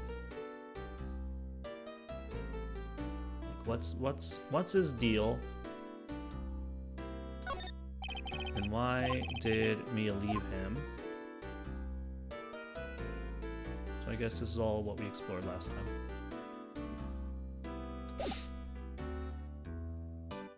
I feel like I need to do something with this boy. What if I presented him with...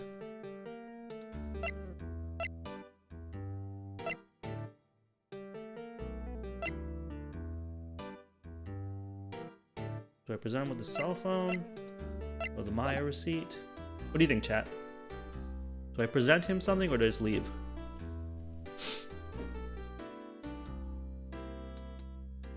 I feel like I have to present him something. Very sorry, I've got nothing to say regarding this matter. Okay, what if I give you this phone? Very sorry, okay.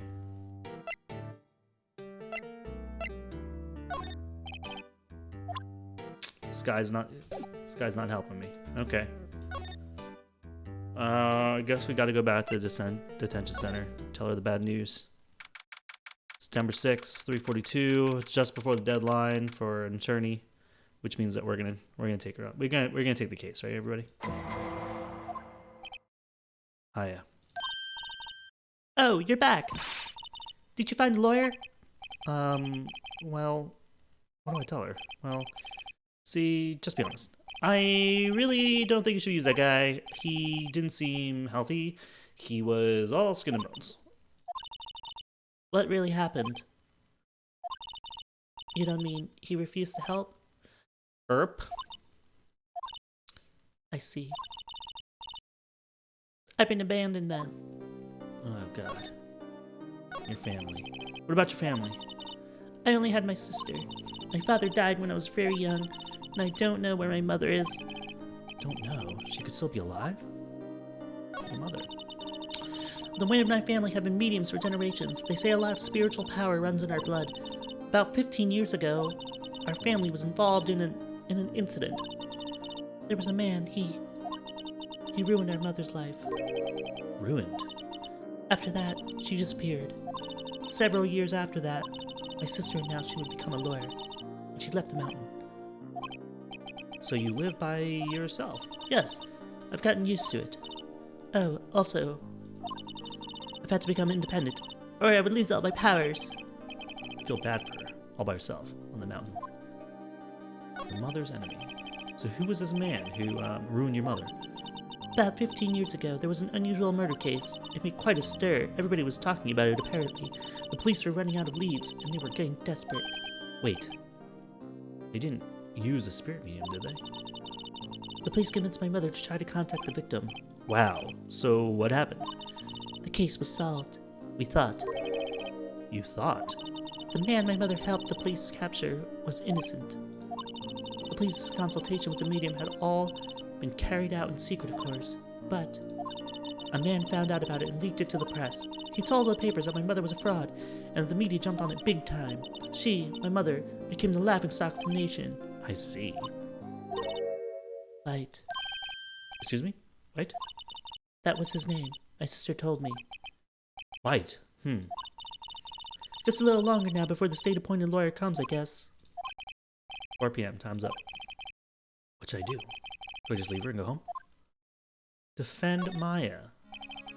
I've made up my mind. I'm going to defend you whether you want me or not. Why? Why? Well, I can't abandon you. No one is sad. This person's down to friends. I know, I've been there a long time ago. Oh man, flashbacks. Why did I become a lawyer in the first place? Because someone has to look out for people. No one on their side. Maya, I won't abandon you. You can count on me. That's so kind of you. Sniff. Well, let's fight this one and get you out of here. Right, thank you. Phew, she's modeled at last. She looks like an entirely different person. One last question. You are innocent, right? Yes. And I trust you. So you trust me too, okay? It's a deal. So, what's next? There's something that's been bugging me. Just what was inside that strange woman's drawer? It was just when I tried to look into the drawer that she got all defensive. There has to be something in there.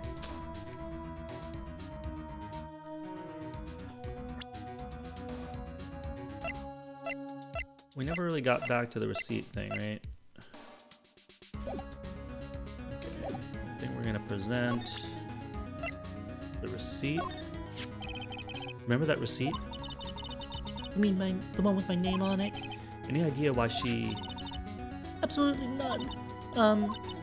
Do you trust me? I trust you. Why? Don't you think I did it too? No, I don't. It's just a hunch, but... That detective thinks I did it.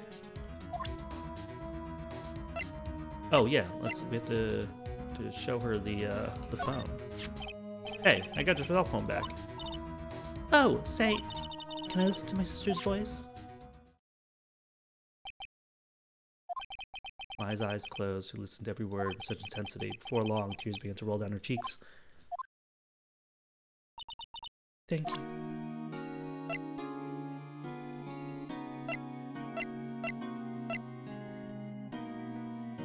Okay, I'm gonna show you the clock. You better show me that there's evidence in here.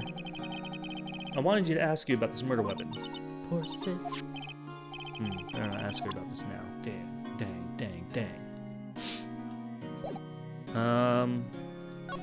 There's nothing to do here. There's nothing to... Oh. Smile for the camera. Dang, dude. This guard monitors the visitor's room. He hasn't moved an inch. A real pro, this guy.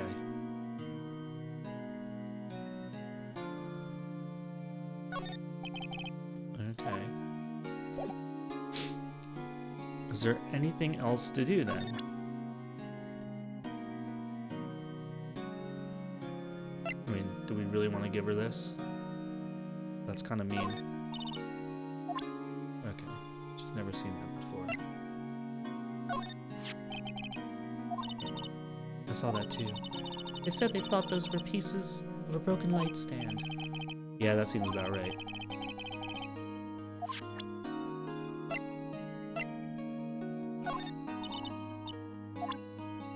Okay. So I think we're good. We've tried to show her everything. We're gonna move. Can we go back in there?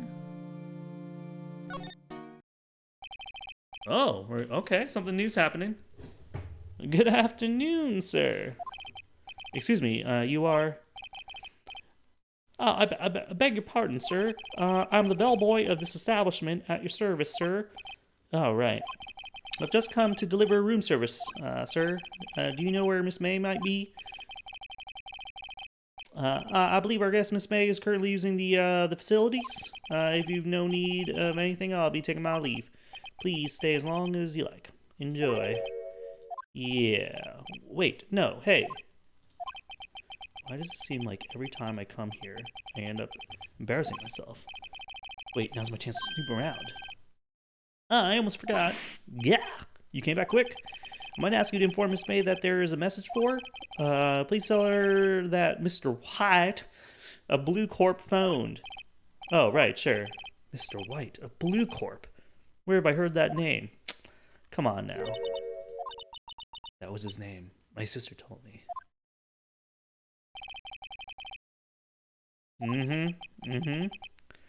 Could it be coincidence? Boom. Now's my chance to see what's inside.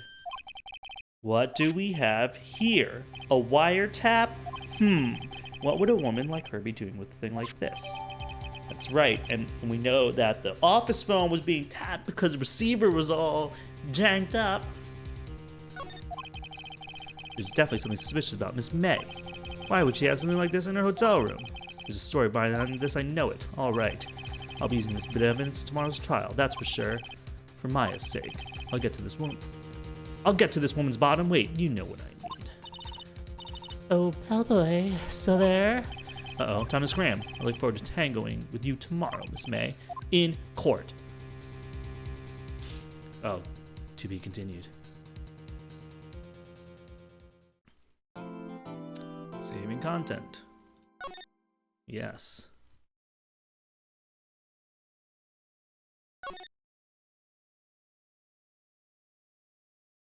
Wait. We already saved it, right? At 12:53. Okay. Saving.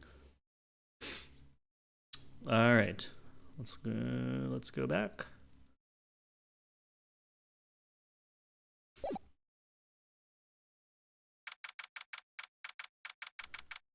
September 7th, 10 a.m. District Court, courtroom number 1.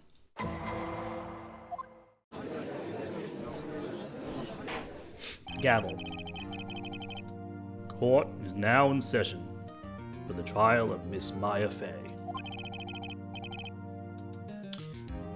Edgeworth. What kind of voice do you have, Edgeworth? The prosecution is ready, Your Honor. The defense is ready, Your Honor.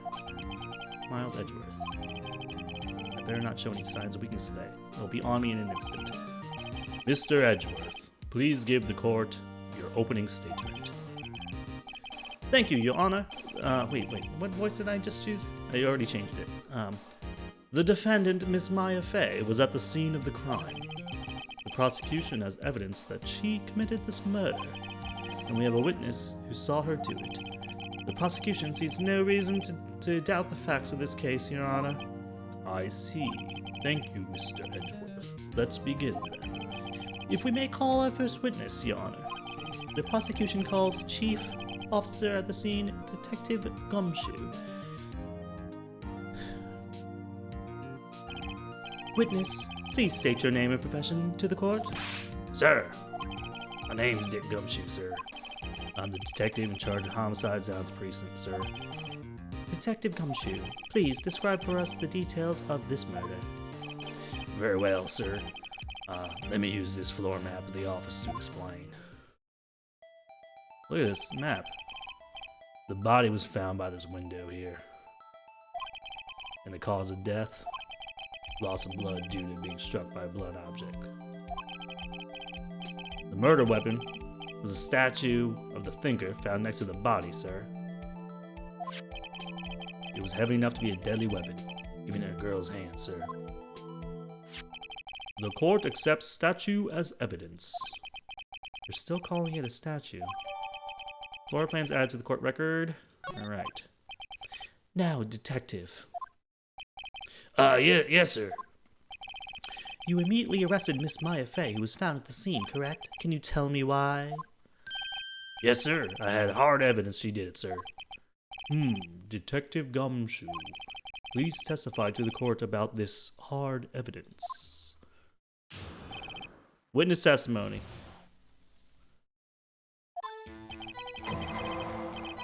As soon as the phone call came in, I rushed to the scene. There were 2 people there already, the defendant, Miss Maya Fey, and the lawyer, Mr. Phoenix Wright. I immediately arrested Miss Maya Fey. Why? We had a witness account describing her. The witness saw Miss Maya Fey at the moment of the murder. The very moment, you say? Very well, Mr. Wright. You may begin your cross-examination. Yes, Your Honor. Cross-examine what? I couldn't see a single contradiction in that testimony. Whoosh. Smack. Hey, Maya just threw something at me. What's this? When my sister couldn't find any contradictions in a witness testimony, she would bluff it and press the witness on every detail. The witness always slips up and says something wrong. It works lots of times. I would have expected Maya to know some of her sister's tricks. Oh, dang, alright. Something the matter? No, Your Honor. I'd like to begin my cross-examination.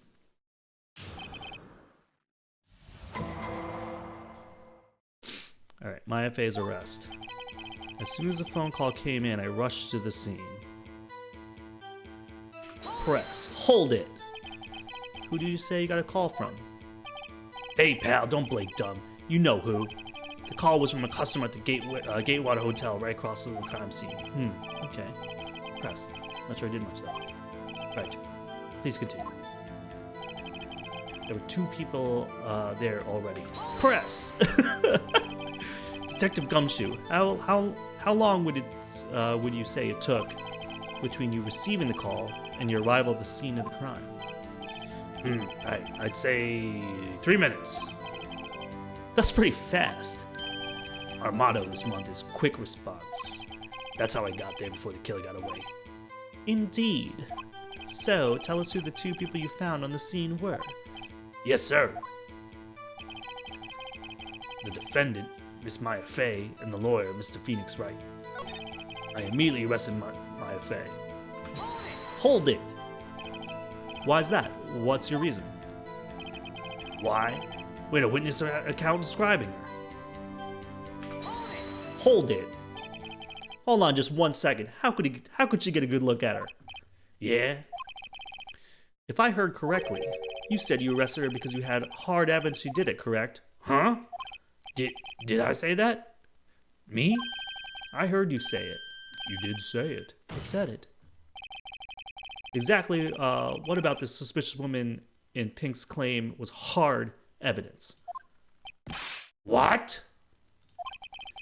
Miss May isn't suspicious, and she sure isn't Pink, pal. Well, I guess she is Pink. That's enough, Detective Gumshoe. Do you have any more solid proof other than her claims, Detective? I guess pressing has its advantages. Yes. Gah.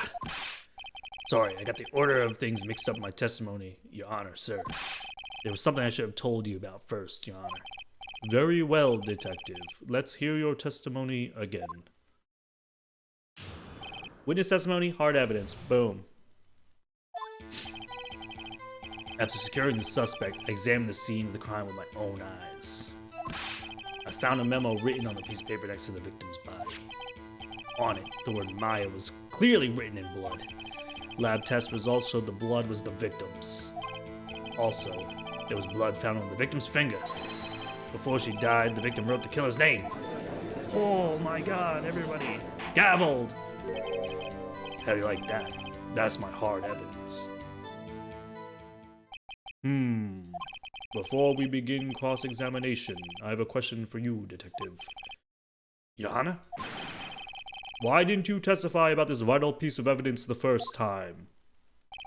I know, I'm really embarrassed. I forgot about it, Your Honor, sir. Try to be more careful. Very well, the defense may begin its cross-examination. Alright, cross-exam. After securing the suspect, I examined the scene of the crime with my own eyes. Is there anything to press there?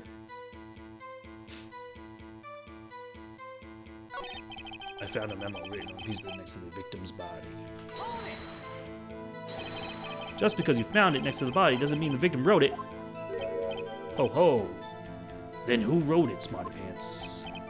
Who? I don't know. Killer. Anyone can see that. Oh, you're saying the killer wrote her own name? Buddy, please. She was framed. Hold on. If that's the case, where's your evidence? Ha! I guess that was a bit of a tall order for you. Those without evidence shouldn't open their mouths, Mr. Wright. Yeah, pal. Well, Detective, tell us what was written on that memo you found. On it, the word Maya was clearly written in blood. Lab test results showed the blood was the victim's. Also, there was blood found on the victim's finger. What do we have here?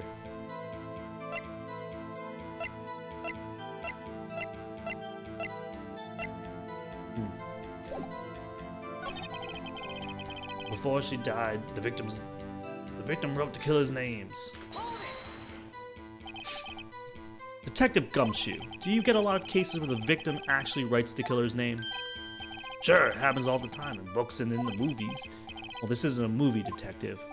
Oof. Let's talk about reality, shall we? I guess I haven't heard that many cases, no. Don't you find it a little odd that the victim would write down a name, especially the name of her own sister? Yeah, actually, you got a point, pal. Stop right there. The witness opinion on the matter is irrelevant. The facts are clear. The victim wrote down the name of the accused. The victim told us the name of her killer. Dang, dude, Edgeworth is like savage. Order. That didn't go so well. That's right! What he said! That's his whole testimony. Okay, there has to be a contradiction in there. Let's find it.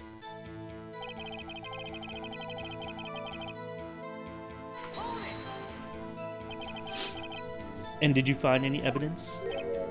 Now, don't jump the gun on me, pal. Just listen, I'm getting to the good part. Found a memo. Okay, we already pressed him on that.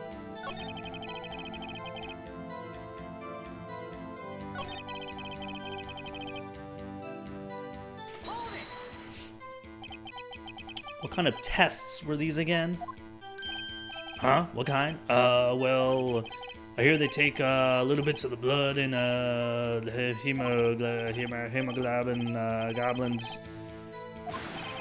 I refuse to testify on this matter, pal. I'm no expert on blood. Yes, that was quite clear. You may continue with your testimony. Thanks, pal. I mean, the honor, sir. Detective Gumshoe. Yeah? I look forward to your next evaluation. As should you. That was a mess. Right, where was I? Also, there was blood found on the victim's finger. Hold it! On which hand was the bloody finger, detective? The right hand. She was right-handed. Damn it. Ha ha ha, nice try.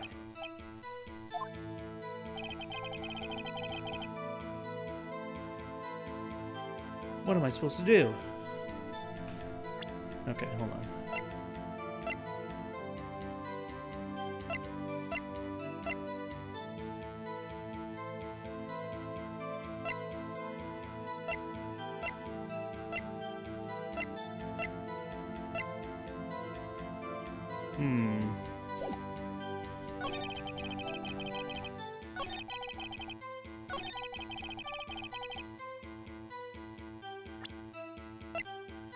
Let's present it.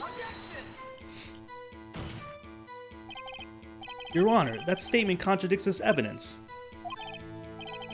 It does? I don't see anything contradictory. Huh? Really?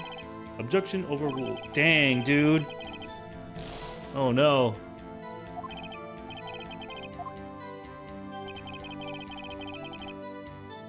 Alright, chat. Any idea of what we need to do here? Oh, death was instantaneous. Hold on. I found a memo.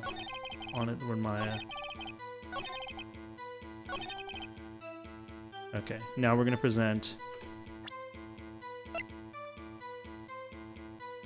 that she died instantaneously. Detective Gumshoe, there's one thing I want you to clarify for me here. You say that the victim, Mia Fey, wrote this note, that she was accusing the defendant, Maya Fey, but that's really what you're saying? What? This isn't one of those lawyer tricks, is it? Of course she wrote it. Who else could have? You have it backwards, detective. Backwards? The victim is the only person who absolutely could not have written it. This is the report from your department, detective. Immediate death due to a blow from a blunt object. She died immediately. But no butting your way out of this one, detective. Gavelled. Order. The defense has a point. Someone who died immediately wouldn't have had the time to write anything down. Oh, here we go, Edgeworth. Mr. Wright, I beg your pardon, but when exactly did you obtain that autopsy report? When? Oh no. When did we get this autopsy report?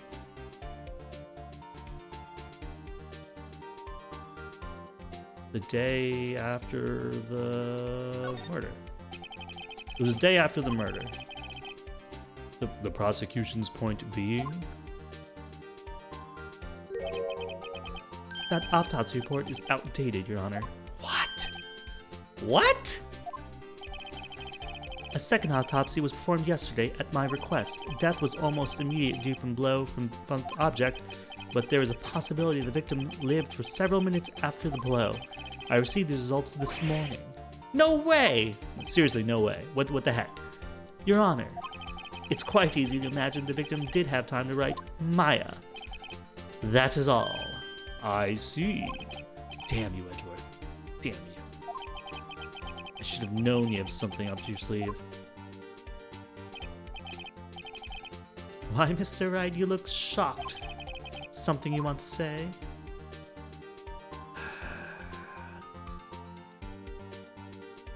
Oh, do we want to say you're a sham to Edgeworth or the detective's a sham?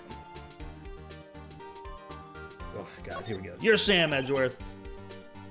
Mr. Edgeworth, I heard there's nothing you won't do to get your verdict. What reason could you possibly have to request a second autopsy report? Mr. Wright, the defense will refrain from personal attacks on the prosecution. No matter, Your Honor. Mr. Wright, say what you will, the evidence in this report is undeniable. Your Honor, I submit this report to the court. Understood. The court accepts the evidence. Died by blunt object, may have lived for a few minutes after me. Well, Your Honor, the evidences strongly suggest the victim was identifying the killer.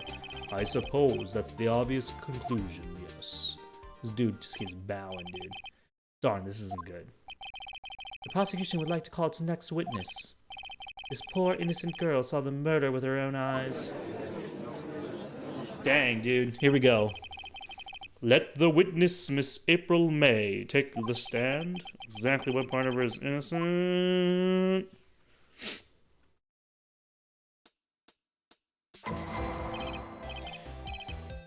Witness, your name, please. April May, at your service. Order! An introduction should not require any reaction from the crowd. The witness will refrain from wanton winking. Yes, Your Honor. This is not good. She's already captured the heart of every man in this courtroom. Tell us, where were you on the night of December 5th when the murder occurred? I was, in my hotel room. I checked in right after lunch. And this hotel is directly across from the Fay & Co. law offices? That's right, big boy. Please testify to the court about what you saw. Alright.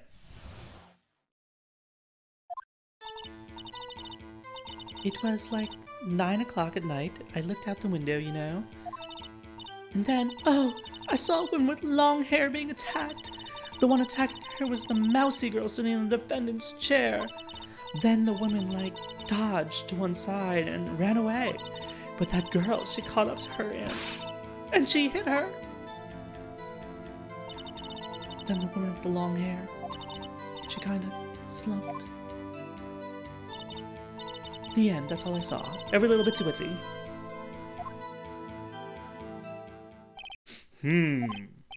Well, Your Honor, I see. It is a remarkably solid testimony. I don't see a need to trouble the witness any... Wait, Your Honor. Yes, Mr. Wright. What about my cross-examination? I thought the witness's testimony was quite firm, didn't you? Mr. Wright, I understand you were Miss Fay's understudy, were you not? You must know her techniques well.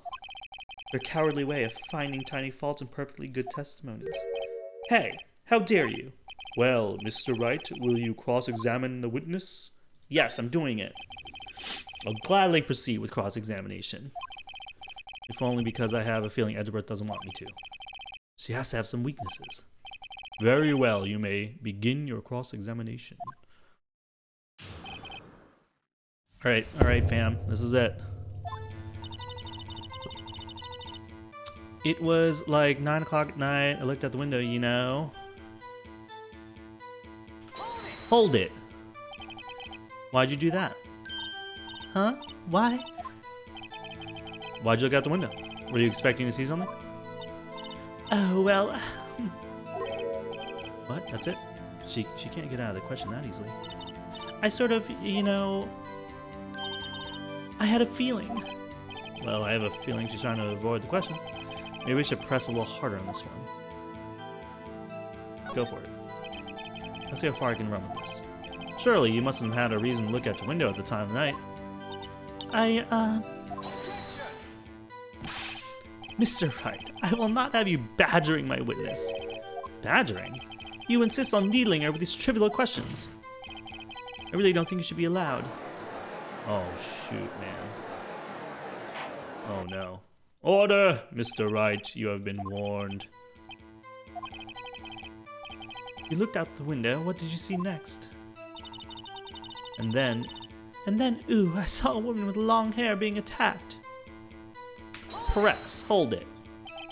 The woman with long hair? Was that Mia Fey? Mm-hmm. Slender, sort of. Well, some people might say pretty if that's your thing. Your thing? And the person attacking her? The one attacking her was the mousy girl sitting in the defendant's chair. Do I have any evidence about stuff? No. I don't want to bring up the wiretap just yet.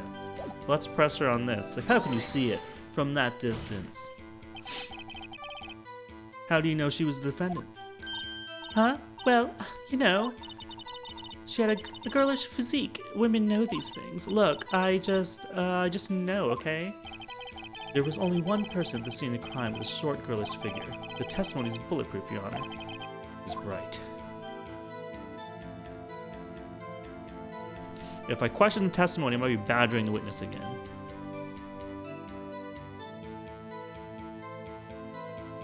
Let's see what happens. Hold on a minute, that testimony stinks. Oh no. What? Miss May, I'm willing to bet that you saw nothing. Did you really see the defendant at all?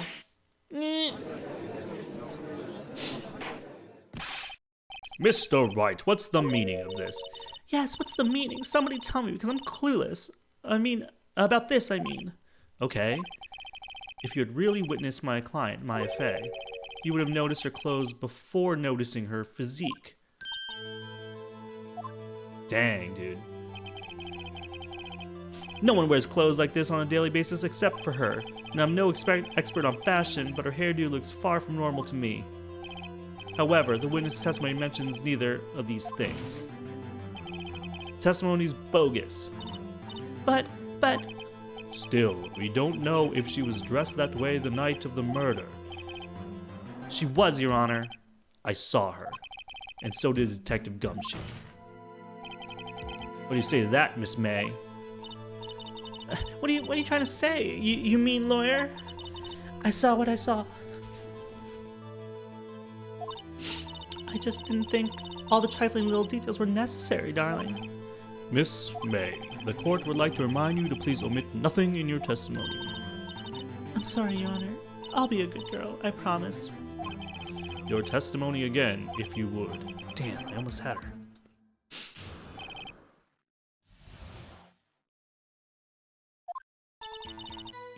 I did see everything. I did.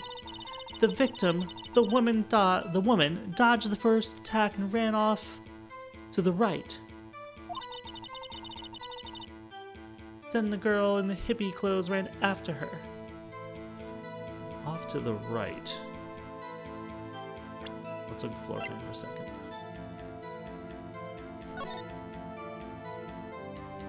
And she ran off to the right. I guess she ran off to her right. Interesting. Interesting. And she hit her with a weapon. I saw it. I did. That clock, that kind of statue-y clock, the Thinker, I think. Well, does the accuracy of my report not startle you, tee-hee? How'd she know it was a clock? I see. I only wish you had been so detailed from the beginning. Please begin the cross-examination.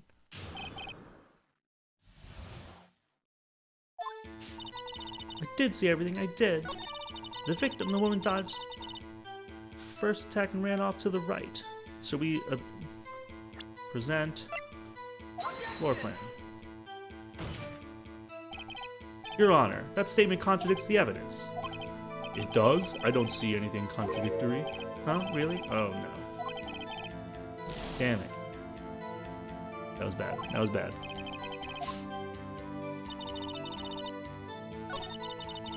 Then the girl in the hippie goes right after, and she hit her with that weapon. I saw it, it did. That clock. Alright. Let's...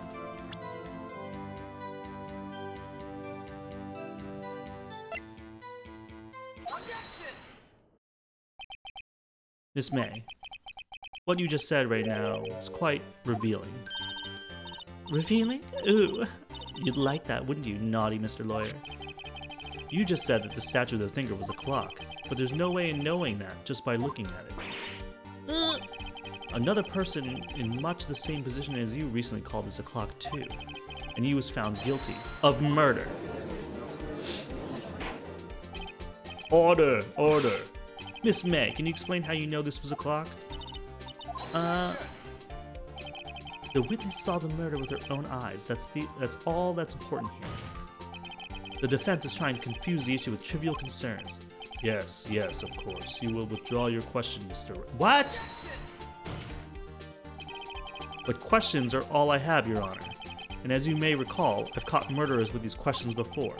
Well, only once.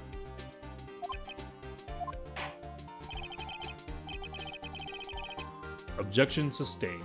You may continue to question the witness. That was close. If you stop me there, the trial will be over. Huh? What? So, what happens now? What happens now is you answer my question. How do you know it was a clock? What? That's... because... I heard it? Yes, I heard it say the time. So you must have been to the law offices of Fay & Co. No! Hey, I didn't say that. Why would I go there? I heard it from my hotel room. Tee-hee.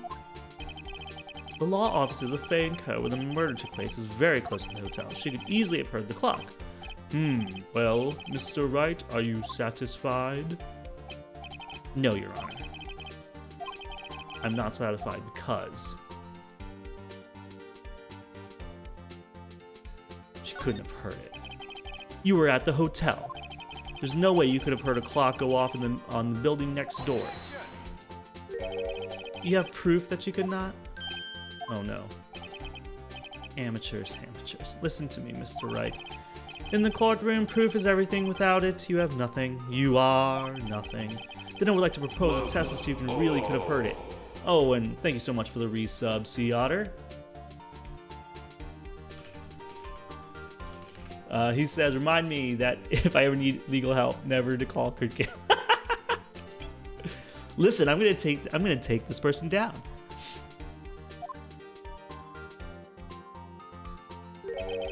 The prosecution denies your request. What? On what grounds? This is a trivial matter with no direct bearing on the case at hand. Indeed, objection sustained. Damn. Time to switch directions, quick. Ready to proceed, Mr. Wright? No, Your Honor. You can't give up now. I'm not satisfied because it couldn't have rung.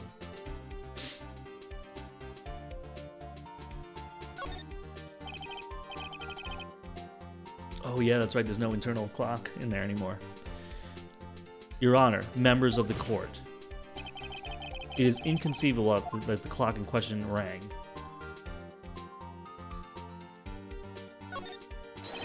That clock is missing its clockwork. How could you possibly? Just take a look right now. Oh! See anything interesting, Your Honor? It is as the defense says. This clock is missing its clockwork. It's quite empty. Mr. Wright, would you care to explain to the court the meaning of this? It is as you can see. The clock was empty. It couldn't have rung. Therefore, this witness is a big fat liar. Fat? Well, Miss May? Oh, Edgeworth. Tisk tisk. Quite a show you put on for us, Mr. Wright. He knew the clock was empty. Somehow he knew. I'm afraid you've forgotten one thing, however. Indeed, the clock is empty, as you say. It can't ring. However, we must ask, when was the clockwork removed? If it was after the witness heard the clock, then there's no contradiction. Damn. That's true. That is a possibility. The clock might have been emptied after she heard it. And that is exactly what happened, Your Honor. Well, Mr. Wright, can you prove when the clockwork was removed? Yeah, with this phone call. I have proof. What? Wasn't it you who told me proof is everything? Well, I was listening. And now I'll show you the proof you like so much. The evidence that proves when the clockwork was removed is...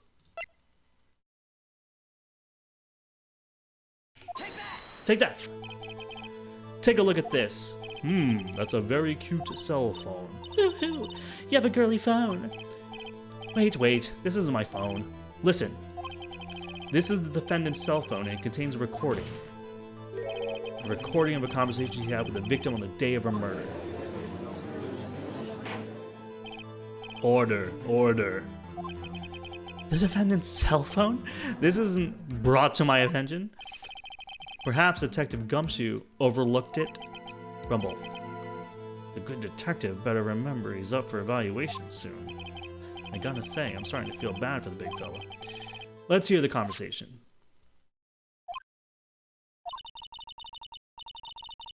So you just want me to hold the thinker for you then? If you could. I should probably tell you, the clock isn't talking right now. Huh? It's not working? That's lame. I hate to take the clockwork out, sorry. September 5th, 9:27 a.m. Beep. Your Honor, I think this makes it clear that the clockwork was already gone by the time this was recorded. Which is well before the witness even arrived at her hotel. Ugh. Well, Miss May, would you care to explain this to the court? Just how did you know that the weapon was a clock? Well, this isn't it obvious? I saw the clock before. What store was that again? I go to so many. Oops, I forgot. So the witness had seen it before. That would make sense. No, not when Larry Butts made this thing. Does the defense have any objections, Mr. Wright? Yes. The witness claims she has seen it before, but this directly contradicts a piece of evidence already submitted to the court already. Well then, let's see it. Please produce this evidence that will prove the witness had not seen the clock before.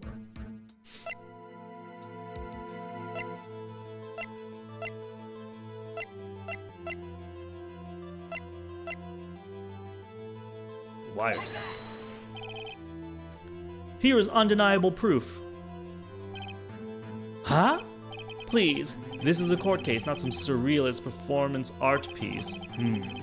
Perhaps the defense would like to change its mind. Please produce this evidence that will prove... Oh no.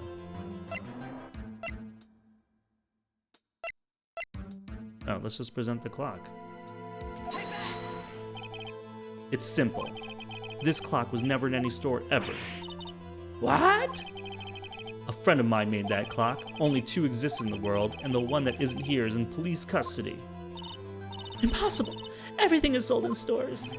Miss May, I think it's high time you went shopping for a better excuse. Oh, excuse is not on sale for today?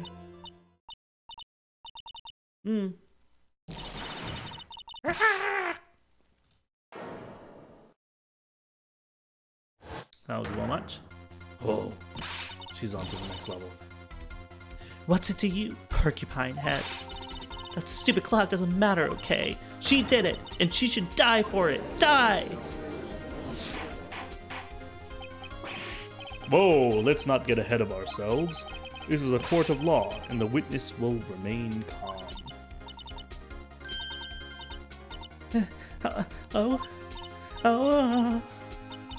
Silly me.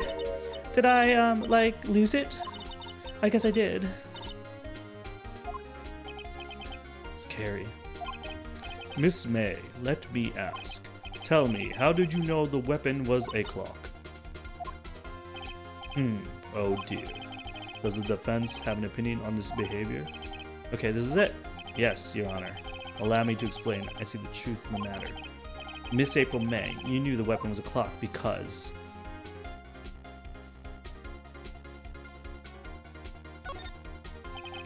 the witness had never held the clock in her hand. However, she had heard that it was a clock. She heard? That is correct, Your Honor. There is no other way she could have known the thinker was a clock. I could show you the proof! Well, this is interesting. Let's see it, then. Show me evidence proving the witness had heard. Boom! Presenting wiretap. Take that. Have a look at this. Ah! That? Found this in Miss May's room. Mr. Wright, please explain to the court what this is. Miss April May, you were tapping the victim, Miss Maya Fay's phone, were you not? Ooh! Objection! Your Honor, this is irrelevant. I'm not entirely sure that it is. Objection overruled. It troubles me that our witness was in possession of a wiretap. This is outrageous. How does the defense truly claim that the witness was tapping her phone? Absolutely. Even if that was the case, which it's not, you still have to prove one thing. Did the victim ever say that the weapon was a clock on the phone? Can you prove that? I think not. Oh yeah, I think I can. It's simple. What? Here's my proof. The proof that the victim said on the phone that the weapon was a clock is...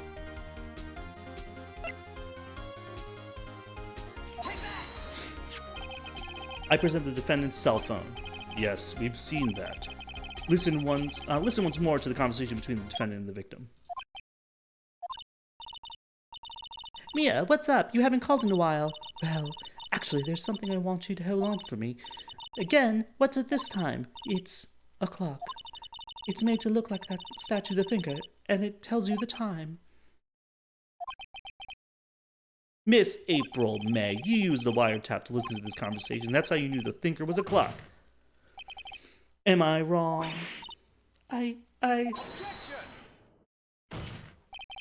Your Honor, this is ridiculous. Your Honor, look at the witness's face. Does she seem amused to you? The defense demands an answer. Witness, answer the question. Did you tap her phone? Miss May. Shut up, all of you. What gives you the right to talk to me like that? You lawyer. It's getting heated up in here. It's no fair, all of you ganging up on me like that. Oh, I'm the bad girl. Is that it? Is that it?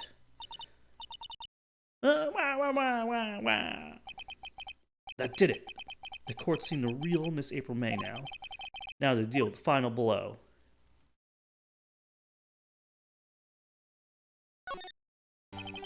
Why did you tap her phone? Answer the question. Do I have to? Isn't this murder trial? Isn't tippity-tappity irrelevant? She's saying exactly what Edgeworth wants her to say. Miss May, you were tapping the victim's phone. I hardly call that irrelevant.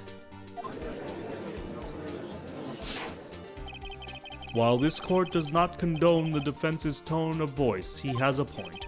Well, Miss May, do you have an explanation for the court?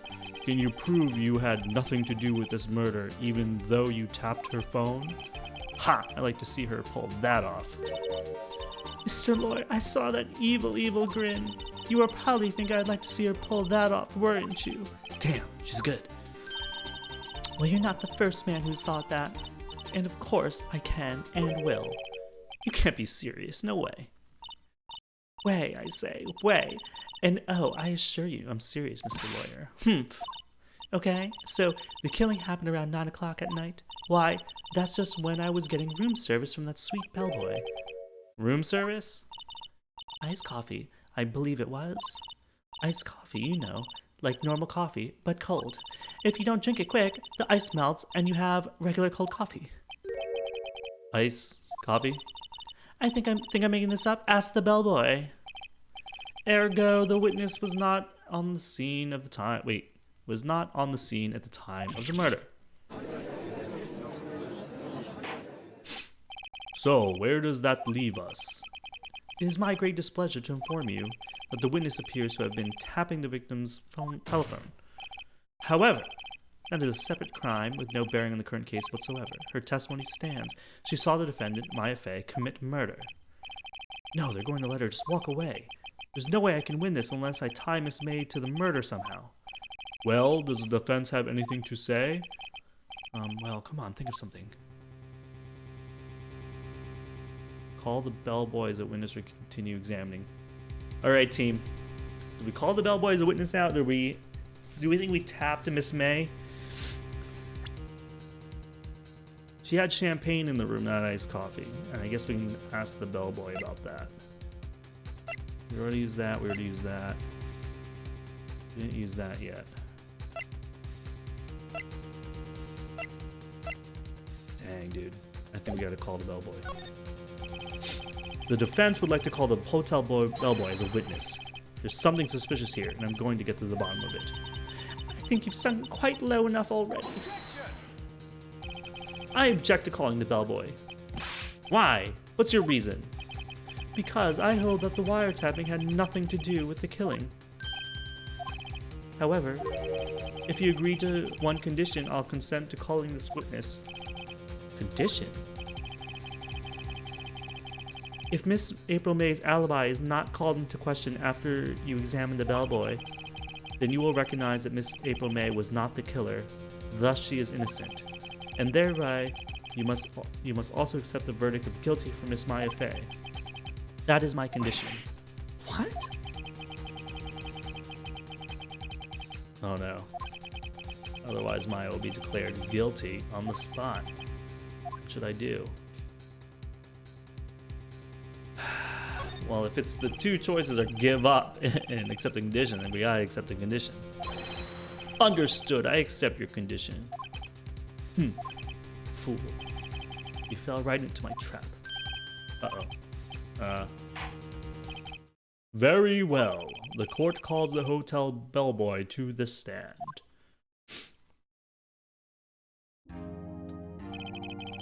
I believe we're ready for the witness to testify. He certainly does look like a bellboy. Yes, sir. I received your summons in the middle of the work, sir. I'll be happy to be of service. That tea set looks rather heavy, so without further ado, the witness may begin his testimony. Very good, sir. Thank you so much for the resub, Bill. We still out here solving cases? I just got back. Yeah, dude. Things have gotten crazy. So, yeah, defending from another murder. I am the head bellboy at the Fine Gatewater Hotel, in business for 4 generations. I believe I received a call after 8 o'clock in the evening from our guest, Miss May. She asked for an iced coffee to be brought to her at 9 o'clock on the dot, sir. I brought it to her precisely the requested time, of course. And I delivered the iced coffee to our guest, Miss May herself. I see. The defense may begin cross-examination. Right, I'm ready, I hope. This is it. If I can't prove Miss May was involved with the murder now, Maya will be finished. Oh no. I don't even know if I have good evidence for this, man. I'm the head bellboy at the Fine Gateway Hotel, in business for 4 generations. I believe I received a call.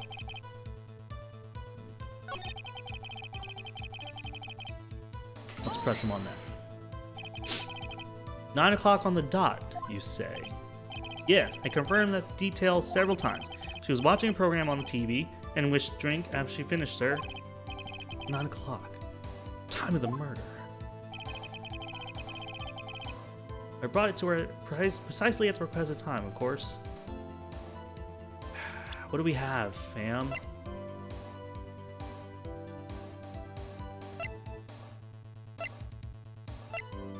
When are we going to use the glass shards?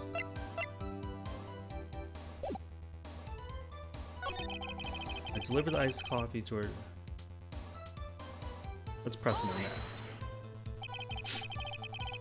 You sure it was Miss April May herself? Absolutely, sir. Yes, sir. As in, so very absolutely, sir. It's an endearing mannerism of mine. How come you're so very certain? Well, when I brought the room service, sir, the guest, sir, favored me with an embrasure, sir. Is that French for embrace? It's French for kiss, sir. But not a French kiss, sir. Just more of a peck on the cheek. Why would she have done that? I believe perhaps she was momentarily swayed by my prim demeanor, sir. It was a moment I shall never forget. Sounds pretty fishy to me. I think our Miss May was up to something and wanted the bellboy to remember her. It's no good. There's nothing here. Is that it? Finally, you understand. This bellboy has absolutely no reason to lie. Now, if you have any decency, you will end this rather tedious cross-examination here. It was a bit tedious. The witness may leave the Wait, what? Protest. Wait! Please wait. Yes? Does the defense have something to add? One last question. Let me ask one last question. Your Honor, I must object. This charade of justice has gone on long enough. Now, Mr. Edgeworth. All right, Mr. Wright. I'll give you one more question, that's all. Okay, this is really it now. This is my last chance. What do I ask him about?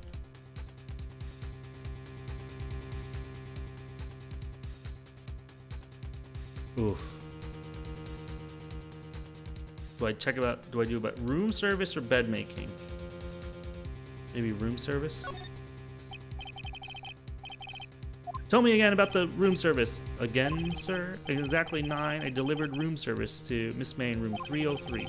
The guest had requested iced coffee. $18 was the charge, as I recall. I see. $18? Doesn't that seem a bit expensive? Yes, well, iced coffee for 2, you know. And we don't skim on the ice, sir. What did he say? What did you say? Rather quite. Bellboy, tell us the truth now. Was someone else staying in Miss May's room? I object. That was objectionable. Objection overruled. The witness will answer the question. Yes, I see. Why did you not mention this in your testimony? Well, sir, you didn't ask. Nice try. That's the sort of thing you're normally supposed to mention. Yes, quite, indeed. It was the good barrister over there, Mr. Edgeworth, who... He asked me not to mention it if it wasn't specifically asked, sir. Oof! You fool! I've done it. I've won. Have I, though? Miss April May checked into a twin room with a man, correct? Yes, sir. Then, when you brought the room service, you didn't see that man in the room? That's right, sir. Your Honor, we have just learned of another person involved who may have been the murderer. In light of this new fact, I hold that it's impossible to judge the defendant. Wouldn't you agree, Mr. Edgeworth? And who, Mr. Wright? Who is this other person? Simple. It was... the man with Miss May. The man who checked in with Miss May. Your Honor, as has been previously revealed, Miss April May was tapping the victim's phone, yet Miss May herself has an alibi at the time of the murder. However, that does not clear the man that was with her. The bellboy saw no one else in the room at the time of the murder. Hi, what a convenient little setup, but it is too late. Too late? I suppose you'd like it if it were too late, wouldn't you? After all, it was you who hid the presence of the other man from this court. Upstart. Amateur. These accusations are ludicrous. Enough! The court acknowledges the defense's argument. I expect the prosecution and defense to look into this matter fully. Am I understood? Yes. Yes, Your Honor. That is all today for the trial of Maya Fey. Court is adjourned.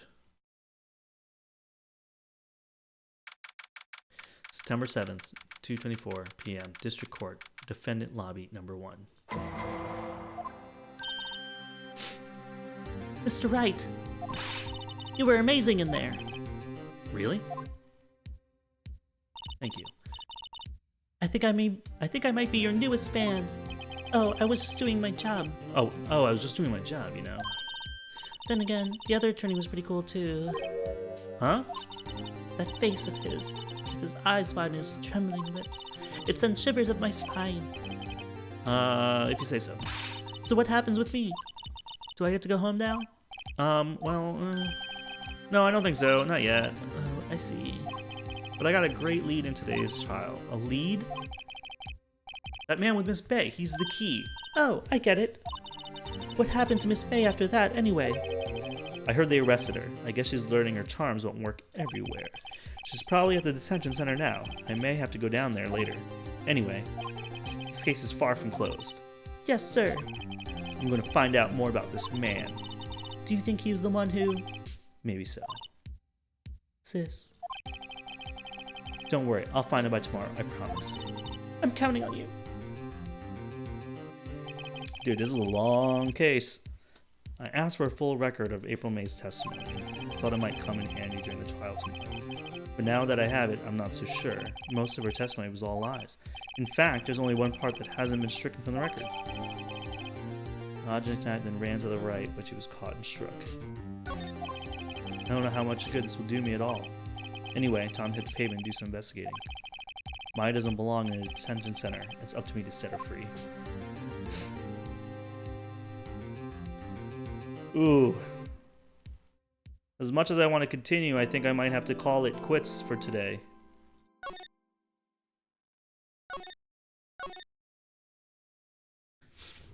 We are at 2 hours and 45. We're almost coming up to 3 hours. If the next part is as long as that last section, it's gonna be a bit. So I think, unfortunately, we're gonna have to leave the fate of Maya Fey for another time. You know, I wanna ask how you guys felt about what just happened here today. It was my first time playing Phoenix Wright Ace Attorney. I don't know. It was pretty interesting. I kind of liked it, but a lot of it is just you guys listening to me read and doing really bad voices. Little Mary Sunshine 25 says, totally understand. Thank you for streaming this. I played the first case and never finished the second. It's definitely really a fun game to watch. Bill says the voices made it worthwhile to me. I mean, if you guys like it, and I'm kind of into the story right now, so I will be playing it regardless. It's sort of just, if you'd like me to continue it, we can continue this next week. I'm happy to do that. So I think maybe next Wednesday or Thursday. Next Wednesday, let's play Keyforge. Next Thursday, let's do more Ace Attorney. Little Mary Sunshine says, as long as you're enjoying it, I'll be here. Awesome. Well, I think we have to defend Maya Fey. You know, I'm very invested. I honestly didn't realize how intense this was gonna get. This is the reality TV content Twitch is missing. Thank you, Bill. Well, it's one of those things where, like, man, I didn't realize how attached I got to Maya. Like, in the beginning, she was really like, she was my guiding light in that courtroom, and then she was just like savagely ripped from me, and now her little sister is like getting, reaping the consequences of something she didn't do. I mean, there has to be justice. There has to be justice. But before we sign off, I am going to spin a couple of wheels for some resubs today. The first one for Sea Otter. Thank you so much for the resub. You've been with us for a very long time. Appreciate it. Every month that you resub, really appreciate it. This one's for you. Let's see. Round and round and round we go. It is a Let It Snow. So crits for the people here. And then let's do a spin for Bill I Am right now. Thank you so much for the resub. And Bill says, plus Chris's doppelganger Butts Mitts. Yeah, Larry Butts, dude. That was too good. 5 burpees for Chris. So 5 burpees for Larry Butts. All right, so we are up to 410 burpees for Chris whenever he comes back to the stream. I have 100 push-ups to do with y'all at some point. Not going to do them today, but do them some other time. Again, so a quick schedule update for next week. Monday night, Matt will be returning. Me and him will be back in our Arkham Horror LCG mission. We'll be playing Scenario 4 of our Innsmouth Conspiracy campaign. Wednesday, I will likely be doing the end of my mass... Well, I don't know if it's end. We have 3 decks left of our Mass Mutation Keyforge SAS Climb on the Crucible, so we'll be doing that. And then Thursday, we will come back in here and we will do... We'll try to defend Maya Fey. How about that? I think that might be a good schedule. I think I'm feeling pretty good at this. Thank you again for everybody who joined me. Thank you for the help. Thanks for everybody giving me little tips and tricks about this and also helping me make decisions about the thing. Always looking for comments about how to make this good, better, best. So if you're watching on YouTube, please like and subscribe if you like this content. Also give me a comment below if you like how I stream this. And if you had any any more tips or tricks or anything you'd like me to see. If I'm showing everything right, or if you want me to hold off before I make decisions so you can help out in chat and things like that too. So all that feedback is great. Also join our Discord, discord.gg/critcamp if you want to talk about this and other tabletop and other board games and video games and all that good stuff. But with that, I think I'll say peace, good gaming. Everybody have a great weekend. Play lots of games, and I will see you on Monday. Bye.